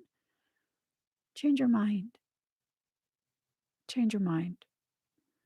Change your mind about this logic. We're like, well, you have to let them come around because you don't want to hurt their feelings. They don't care about your feelings. They don't care about how they make you feel when they're around. Change your mind. Just change your mind. Just allow it. Allow for the change to take place and sustain it. Sustain it. And that's it. Sometimes the things that happen in our lives are actually the gateway to change. All we have to do is sustain the change that's already occurred. But when you regress, when you go back, when you do that backslide into that situation again, people are always like, they don't understand. Like, once I walk away, I burn that bridge. Why? Well, I don't walk away from healthy people. I don't walk away from people who help me to heal. I don't need you to talk to me every day. Shit, we could go several years without speaking. It's still all good. I walk away from toxic people. And if that's the case, if the people that I walk away from are the ones who are toxic, who are detrimental to my peace and my health, why the fuck would I ever leave that bridge up for me to cross it again and go back to you? I don't fucking think so. I don't think so. I know I won't. No. No, no. Nope. Uh,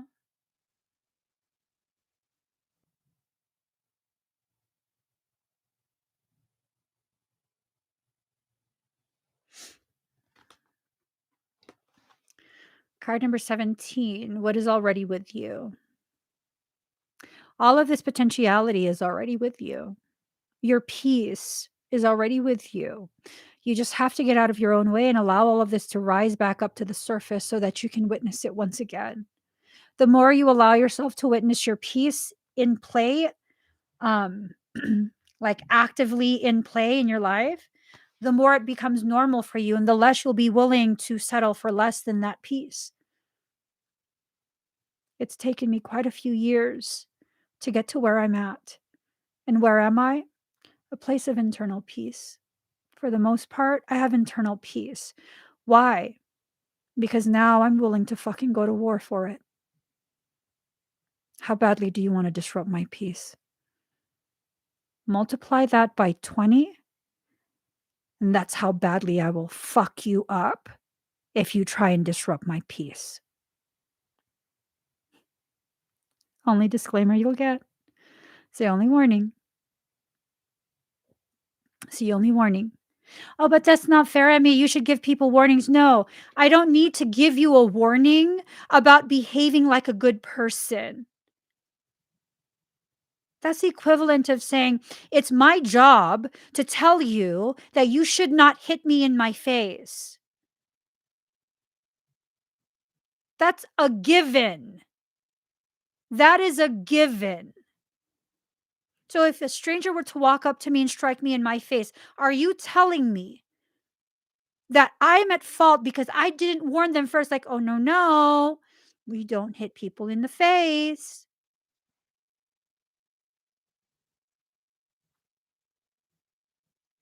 And then I'm a bad person because I burned that bridge. So you can't come across the river once again to strike me in my face once again.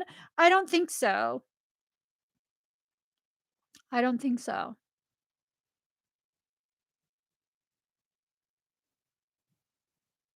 I don't think so. I am not a violent person. But the moment I see you preparing to do that to me, if I don't have the opportunity to leave, you're going to get a whole lot of something you didn't expect. A whole lot of something you didn't expect.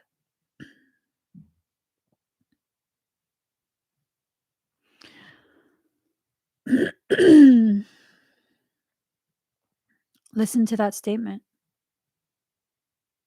You're going to get a whole lot of something you didn't expect. What's the gravity of that? If you didn't expect me to defend myself, then that means you expected me to accept your abuse. What's that tell me about the way you see me? About the role that I play in your life? That tells me more than enough. Like all my siblings are just like, I get riled up, which that's not very easy to do, but I get riled up. Everyone's just like, fuck that. We're good. Like, fucking let her do her shit. Like, no, nobody talk to her. Nobody talk to her. Nobody trying to explain shit. Just don't fucking talk to her. Fucking leave her be, dude. Leave her be. Leave her be.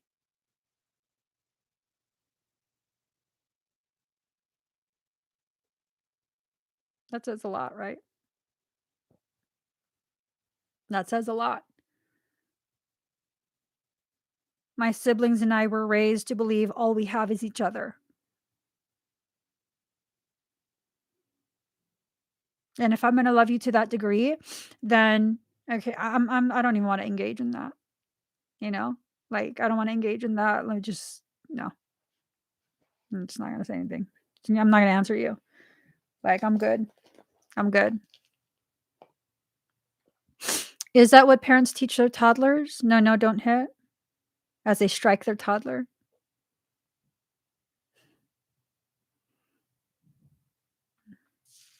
Is that what we've been taught? Or have we been told one thing and shown another? And taking it further, do you still think you're that toddler? That people should give you a pass because you didn't know that you shouldn't hit someone with your words or your fists? It really doesn't matter. You didn't know? Like I see these videos of people who,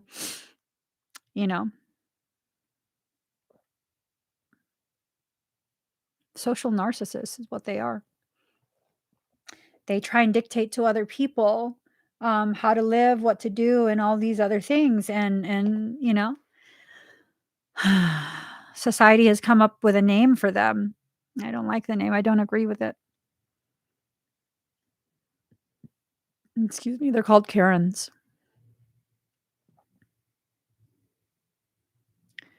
You know what happens when you match the intensity of a Karen? I came across one before, years ago, in Boulder, Colorado. I'm never fucking entering that city again. Yeah. Uh, she hit our car. We were parked, sitting inside the car, and she hit us. She got loud with my husband, so I came outside to calm him down. I've shared this story before. She didn't wanna give us her license or her registration. She started walking back towards the stores, and when I told my husband, like, "We'll just have to report it," you know? Like, did she damage the car? Can it be buffed out? And if not, then I'm gonna take a picture of her license plate. We're just gonna have to report it. And she came charging towards me. At the time, I must have been I was like a size 0. Teensy tiny, teensy tiny. And she came running towards me. Match that energy, bitch. I didn't get scared. I didn't cower. I looked at my husband and I said, "I'm going to jail today, aren't I?" You best believe she fucking stopped in her tracks right there. And I turned and I looked at her. I said, "Say it again."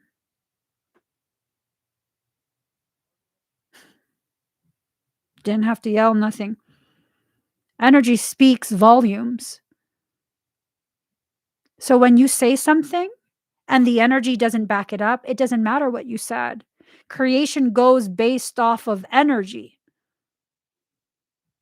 And people tell you like you have some sort of parasitic situation or something um, going on in your house, something demonic, just command them to leave. I command you to leave. They don't give a shit. You kidding me?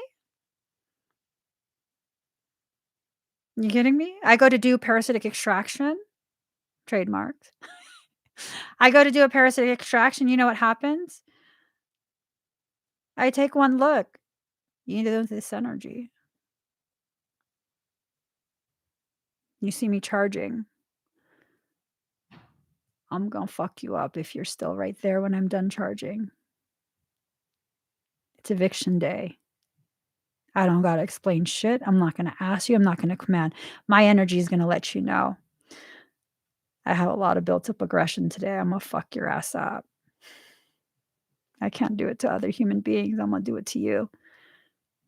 No, don't go. Stay right there. Give me an excuse. Stay right there. That's energy. That's the reality of energy. I don't have to explain shit. They already know when certain pathways start to light up, "Oh, she really gonna fuck me up." I am. I really am. I've been docile with human beings all day, so stay right there. Give me an outlet. Beyond the mind, the heart beats. There's so much going on beyond what you want to acknowledge or accept about yourself and your journey. There's so much beyond that. And listening to the logic of people who don't even have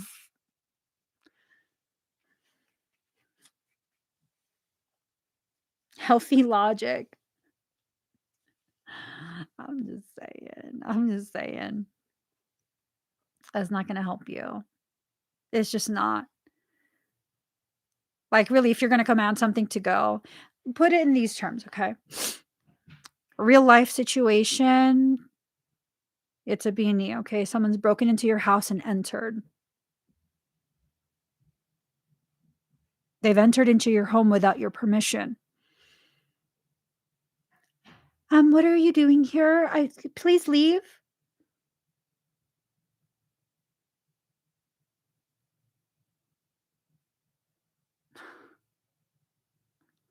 I don't know that that's going to work. If your doors were locked and they're inside your house, pretty sure they were intending to enter. They put effort into entering the home. They're not lost. They're not confused. Why have they entered into your house? Is that the time to have that conversation? How would I react?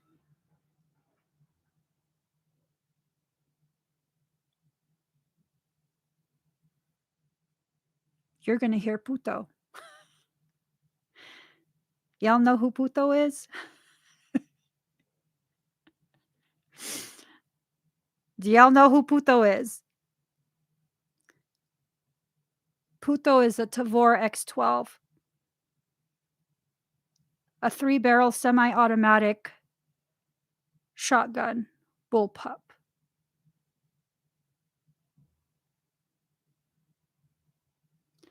Not only will you hear puto, because I named him Puto, the only thing you will hear from me is leave right now. That's it. And you will see me caressing Puto. Puto is a bitch, yo. Fucking Puto. I call him Puto for a reason. Yeah. I'm saying that's 3 chambers. Can hold quite a bit. Semi-automatic. Say hello to my little Puto. Yeah, so I'm just, I told my husband's like, "Oh, we should go take it shooting more so you can get comfortable with it." Puto fucking bruised me. The next time I shoot Puto, someone gotta go down for that shit. He's like, "What the fuck are you saying?" I'm just saying. I know what Puto can do. I don't need no more Puto time. I fucking hate Puto. I don't like it. I don't like it. If I have to, I will. But that's no. No. I don't want to play with Puto. He's too aggressive. But that's all you're going to hear. You enter the house, that's what you're going to hear.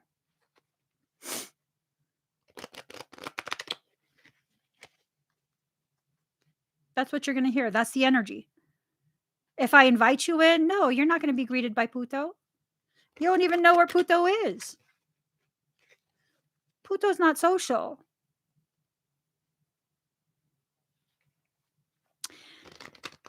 See, I only stay in states that have the dirty, hairy, protect my castle law.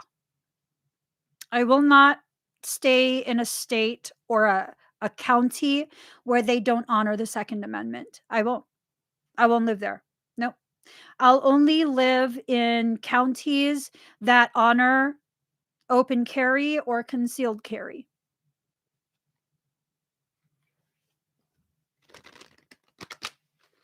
That's that. That's that. And no, for most places, you can't just start shooting out your house. You're not defending your house anymore. They're running away. Okay? They have to be inside the house. And don't quote me, you know. See what I'm saying, Yogi? See what I'm saying? That's why I be vibing with you. She said, I shoot first, ask questions later. I'm the oldest of 6 girls of a Texas rancher and a Marine. Ooh, baby boo. Well, you could probably kick it. Wait, one of my really good girlfriends, her husband was always deployed. He's a military contractor, so he was always gone for long stretches. And one time he was deployed, and her house, it's on top of a hill, and it's like a very, very small town, and it's on, I think, a couple acres. So there's no reason for you to have to go all the way up the hill to get to her house, because her house is the only one at the end of that. And she saw someone walking through her driveway. middle of the night. Her and her kids were the only ones home. The dogs were going crazy. Fucking love her. You know what she did? She went and got her shotgun, positioned herself, cocked it once, and said, "You are not welcome here. You are lost. You are not at the right residence. You need to leave now." There was no discussion. There was no like, "Oh, do you need help?" No, no. I have a shotgun and I'll use it. He's like, "Oh, no, no, no." And then he left. Fucking amen, girlfriend. Amen. Amen to that. Amen to that. I'm just saying. I was like, fuck yeah, girl. Yeah. I'm all about empowerment. I'm not about hurting people. Well, Emmie, why are you talking about guns? Guns are necessary to level a playing field. Am I just going to randomly wave it? No. I've been taught since childhood. If you are going to pull one out on someone, it is only because you are going to use it. Short of actively preparing to use it, you do not point that at anyone.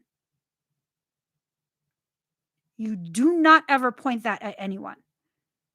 Not even as a joke, not even when it's emptied, not even if there's no mag. As a matter of fact, the moment you pick it up, you check the chamber to make sure there's nothing in the chamber with the mag removed. That's an inanimate object. It's the handler that's dangerous. The handler. I'm all about empowerment in every sense of the word.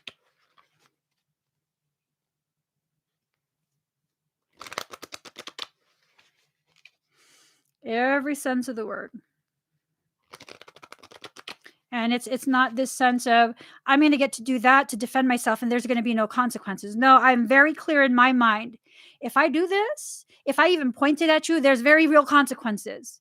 So if I'm going to point it at you, it has to outweigh the consequences that I will face once the situation is done. Whether I pull the trigger or not, just the fact that I'm brandishing it, there's a very real consequence to that. Very, very real.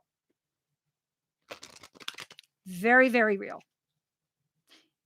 You know, you got to weigh it out. You got to be intelligent about your life. You just really, really do. It's never really a cut and dry thing. No. I don't want to read from this. It's hard to be this fabulous. It's hot. It's hard to be this fabulous, is what I was going to say. Let me just pull a couple cards from this deck, and then we're going to call it a day. I'm going to be live later today for the 11/11 portal fire ceremony. If you guys want to join, it's going to be at, I believe, 5:30 p.m. Pacific Standard Time. I want to say. All right.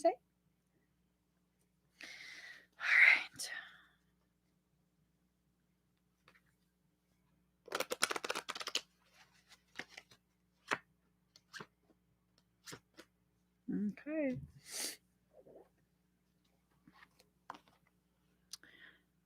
Don't trap yourself into a situation. Don't allow your upside down, backwards thinking to trap you into situations that you don't need to be a part of. Okay? You know, carrying forward with that whole gun thing, like that is like no other option is left, is only time weaponry will be brought out. That's the only time.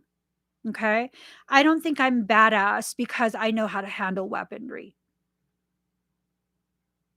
I think I'm well informed. So if I have no other option but to stand my ground, then I'll be able to. My choice will always be to leave. Whether that is a breaking and entering or whatever it is not my choice to engage. That's not my first option. It's not my first option. And some people might be like, so then what were you talking about with Puto? Puto can shoot through solid wood doors, can shoot through drywall.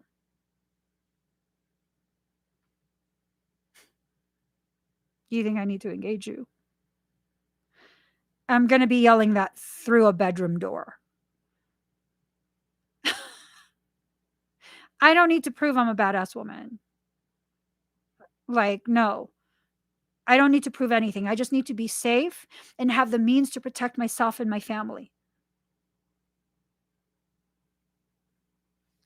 I'm not going to allow myself to be trapped in a situation that is detrimental to my peace, my health, my safety, or the peace, health, and safety of my family. We just leave. We go. That's it. We go. That's it. That's the only option. If that option is not available, then that's that. It's not available. Contingencies need to be put into play, and that's that. Why put yourself and leave yourself in situations where you need to think of contingencies and contingencies for contingencies? That includes the relationships. Are you in a relationship where you need an exit strategy? Because that's not a relationship. That's entrapment. That's a prison. You're imprisoned. I don't need an exit strategy for any of my relationships, friendships, any of that. I don't need an exit strategy. Well, Emmie, that's how people will fuck you up. No, see, the way people will fuck you up is when you allow people who have the capability of considering fucking you up into your life. I finally learned that lesson. And it's not you only let people who are safe in. It's that you take people for who they are. When you question if they have malicious intent, you're being told something that you don't want to hear. Anytime I have some sort of like uncertainty in regards to parasitic situations, how it's affecting me, and yada, yada, yada, I'll ask one of my girlfriends, and the first thing they say, the fact that you're asking, that's a major red flag. Right. Right. Because I know I already know. And I'm asking not because I don't know, but because I don't want to believe what I know. I don't want to listen to it.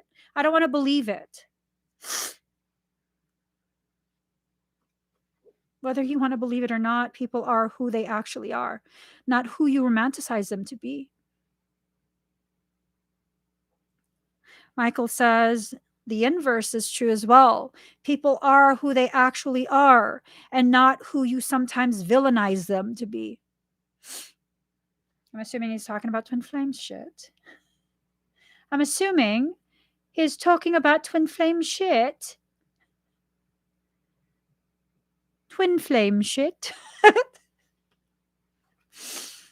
Okay. Protection, you're protected, but if you won't allow the protection, then it's not going to work. It's just not going to work.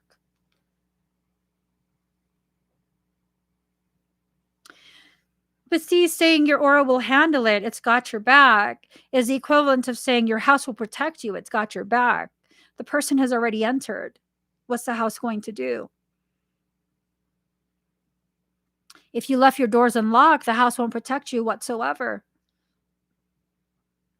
If you left your doors open, the house won't protect you whatsoever. Did you know fortifying your door jambs is a matter of using a different screw? Most door jambs, the striker plate, that metal plate that the doorknob goes into, I believe they usually use about a 1-inch screw for that, maybe less than an inch. And that's what holds it in. And when someone kicks down the door, that one little piece of wood for the door jamb, it splinters and then the door swings open. when you use an 1.5 inch self-tapping screw, you're now screwing a metal plate into the frame of the house. If they want to get in bad enough, they'll still be able to get in. They'll eventually break that door down. But in the time it takes for you to kick that shit down, I've been made aware, and Puto will be waiting on the other side. The Etheric Defense Workshop is coming up December 5th. You want to learn how to fortify your field like that? Take that course. It's an online course. It's a live workshop. When I tell you guys that my entire life has prepared me for my purpose, I'm so not joking. I'm so not joking. I was raised the way I was raised for a reason. Down to never being complimented, never, all of that stuff. I didn't have any of that, like, pretty stuff that, girls are supposed to be raised with. The whole, like, oh my God, you look pretty today, body positivity. I didn't have any of that. I didn't even hear I love you. And some people might be like, oh, that's so sad. It's not sad. It's powerful. How could that be powerful? Everyone needs love. Yes, everyone needs love, but I don't seek it out from other people now. Never did. Never did. I don't need approval. Never got it as a kid.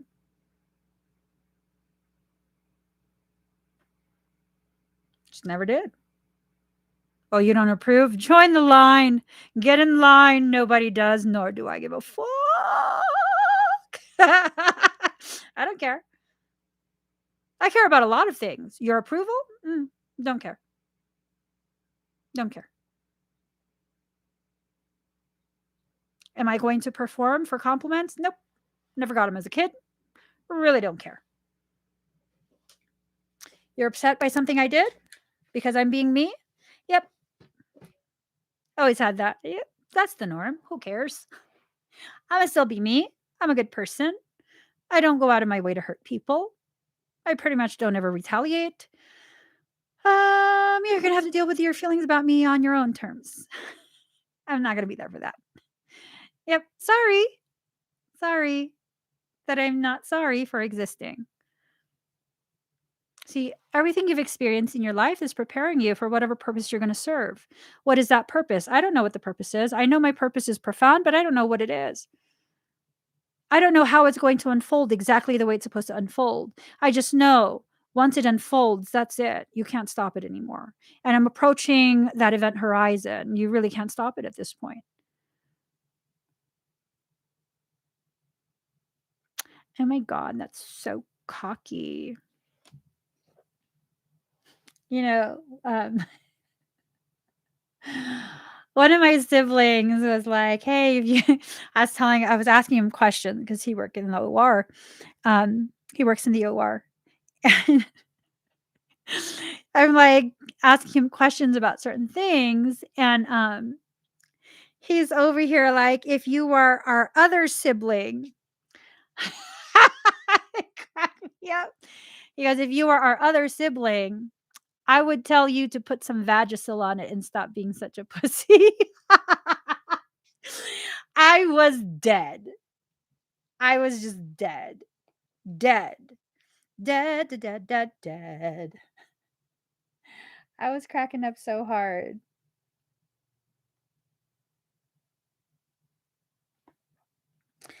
Hold on. You end up betraying yourself when your logic, your mindset, your perception is upside down. Write yourself back up. Okay? Find your bearings in your life. Make sure everything is solidified once again. Find your bearings. Find who you are. Find who you are in this moment, not who you were, not who you want to be, not who you're working towards, not any of that. Just who are you right now in this moment? Find the answer to that, and that'll give you an anchor point a point of origination so that you can finally begin to understand some of the direction that you headed towards. Um, and maybe that'll help you find your path again. Be with people who are like your sunflowers. It's said that sunflowers face the sun as it shines. It actually moves with the sun. It changes its direction from the morning to the nighttime when the sun sets. But what happens on cloudy days? When the sun is obscured, the sunflowers are said to face each other to serve as sunlight for each other. Exist in a field of sunflowers. That's what you guys are. You guys are my sunflowers. You guys are the very thing that when I get so caught up in dark cycles of perception, and I'm a dark person. So I'm a dark person. I can't fake being sunshine. Sometimes I shine really bright. Most times I'm just really dark. Does that make me evil? Does that make me less than? No, it's one aspect of me. It's the aspect of me that I feel most comfortable in. And what people don't understand is this: your shadow aspects are not your evil parts. They're the parts of you that you had to protect by hiding because society wouldn't allow you to be who you are. So when I say I'm most comfortable in my darkness, that's because that's where all the powerful parts of me are hidden. That's where I feel the most protected. That's where I feel the most safe. But I mean, why don't you come out and let people see you? Well, because first off, it's uncomfortable. And who likes to be uncomfortable? Second off, why do you need to see me? Why is it so important for you to see me? What are you trying to observe? Why are you trying to observe that? How will you put that information into play? What's your plan? Oh, you don't like those questions? Okay, well, then that tells me there's a fucking plan. You don't want me to know. So I'm going to stay in my dark, shadowy shit for much longer. Oh my God, that's trust issues. No, it's not trust issues. It's not an issue, it's a knowing. You don't feel safe to me. You don't feel safe for me in my heart. So the real question is, if you already don't feel safe and we haven't interacted yet, why are you so hell bent on putting me in a position where I'm fully exposed? Right? Right. Because I'm not that way with everyone. If you're not that way with everyone, that tells you something. If you don't have that type of like hesitation with everyone, but you have it with this person, why? Oh, you're just being dark. And I'm being powerful because I'm questioning. Okay, so that's what I hear when I hear people say you're just being dark. No. When people say you have trust issues, what I'm hearing is, why are you forcing me to work for your trust? Why are you not just giving it to me? Uh, probably because you don't deserve my trust. Is that the right answer? Yeah, it is. People who want to try and force that on you, they don't deserve your trust. But what if they're just excited about like being friends? Yeah. What if it's the fact that you keep making excuses for malicious people that gives them the entry into your life to hurt you the way people keep hurting you? We don't know. We don't know. But if that's your current cycle, where you trust someone, you let them in, and then they betray you, it's time to start choosing different options and creating different cycles. How about we try don't trust anybody until they earn that shit? How about we try that and see where your life goes? I'm pretty sure it's not going to go in the same direction. I'm pretty sure of it. I'm pretty damn sure of it. I've learned that certain types of females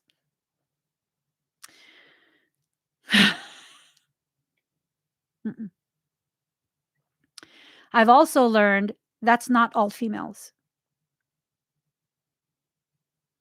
Because I went through a period where I felt like I couldn't relate to any females at all. They're all drama. That's not true. Stop fucking lying to yourself. They're not all drama. It's just the ones that you let yourself get close to are the fucking drama. For a long period, I only had guy friends.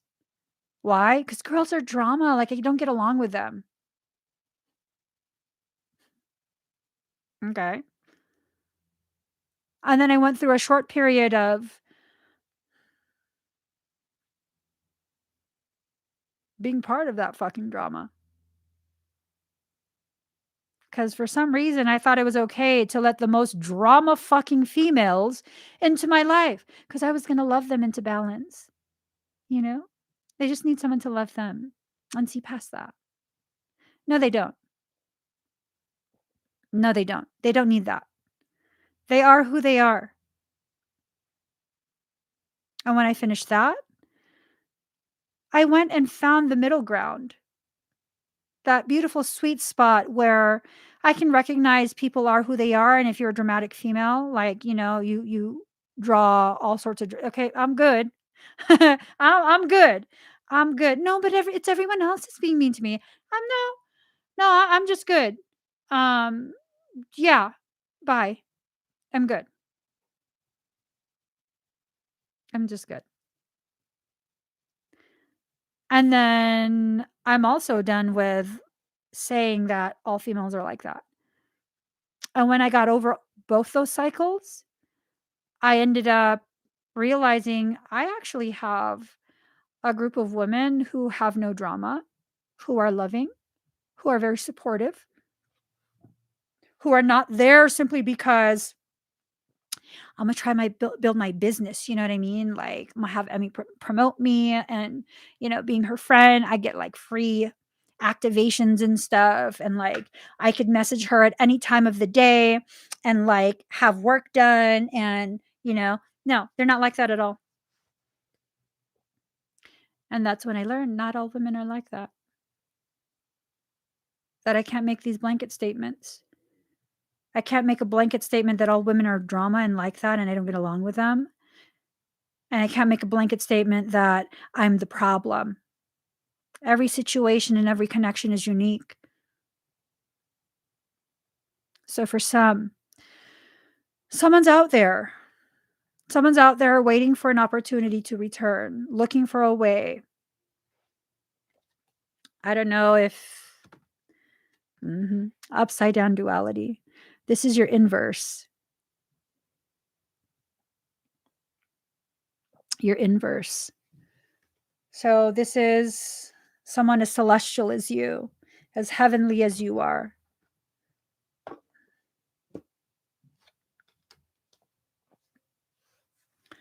There's this poetry about the sun and the moon. Hold on. Let me find it.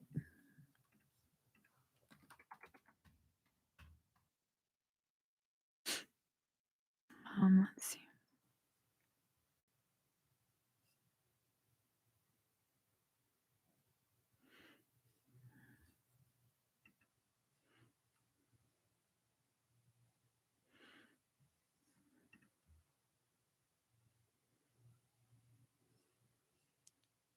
These are pretty.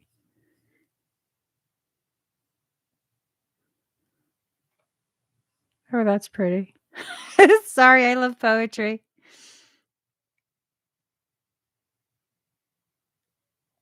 Oh, the pacified soul. This one says, one fine evening when the moon and sun watched each other, a star standing there whispered, "You seem so in love." The moon whispered, "Who said we're not?" That's pretty, but that's not what I'm looking for. I don't know where it is.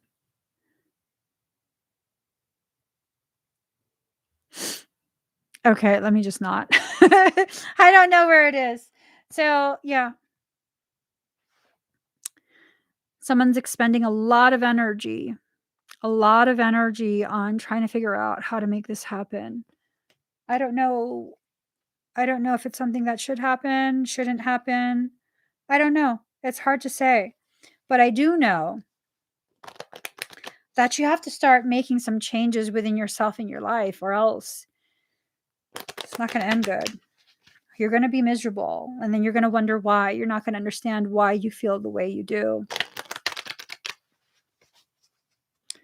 You have to make sure that you take your needs into consideration. You have to make sure that you find whatever answers that you're seeking.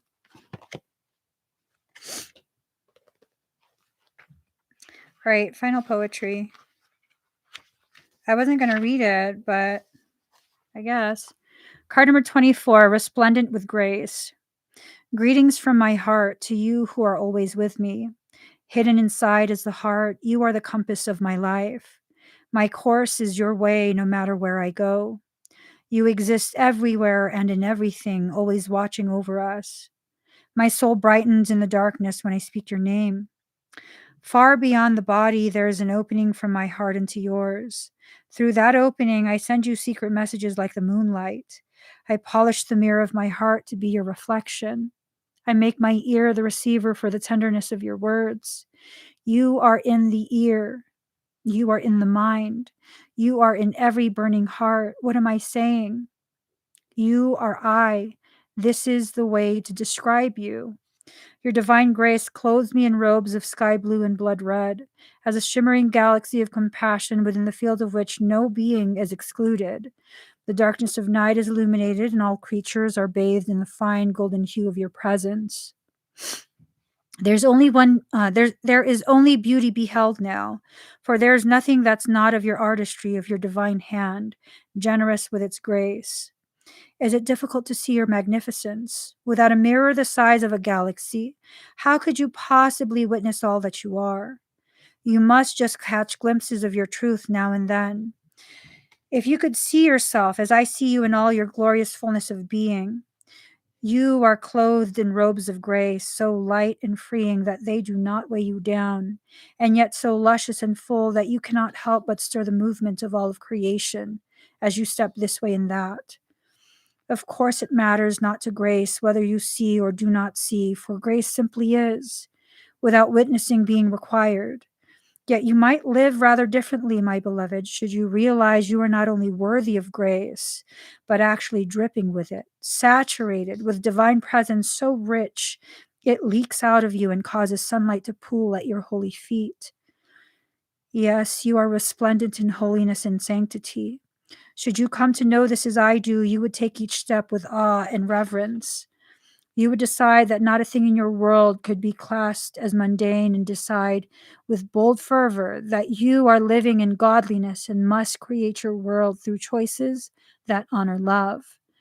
No fear, even the most stubbornly persistent, would be able to withstand the sight of your magnificent beating heart, so wild with life. In the sight of that wild heart, you would have to call all your fears close to you, soothing them with your words of love like riled children in need of tenderness and quiet. Then, when rested, you would wake them from their slumber, and they would arise as falcons, ready to soar in the height of your most daring visions. Hunting for life to feed them, they will ensure the ample grace pulsing within your heart has its chance to come to life in the world and serve love. This oracle comes to you with a message. You may be wondering if you can attain this next stage of growth in your life. You are already well equipped to do so, no matter what you might believe about the situation, circumstance, or others involved, even yourself. You have within your sole possession more than enough grace to see you through anything you are bold enough to envision for yourself, or for any vision you feel life has bestowed upon you. So pray through unconditional love to access all that you are, to be supported by those beings that love you without condition. Pray to realize that you are so drenched in sacred grace that the well of your being is full. All that's needed is to nurture you onto the next step of your life path. It's already within you now. Success is yours, but you must believe in your ability, your readiness, and your capacity to take this next phase of the journey now. How could it be otherwise? For you are one with grace. You're one with grace. You have everything that you need inside you. Whoever this is that's seeking you out, you have components that's necessary for them as well. So if that's the case, this goes beyond just some romantic something and enters into the realm of an actual soul connection where the two of you can learn things together or separately. There's a connectivity, a compatibility that exists, and whatever that is, it's for some sort of celestial, profound, spiritual reason. Let us not taint something so sacred with the simplicity of human carnal desires.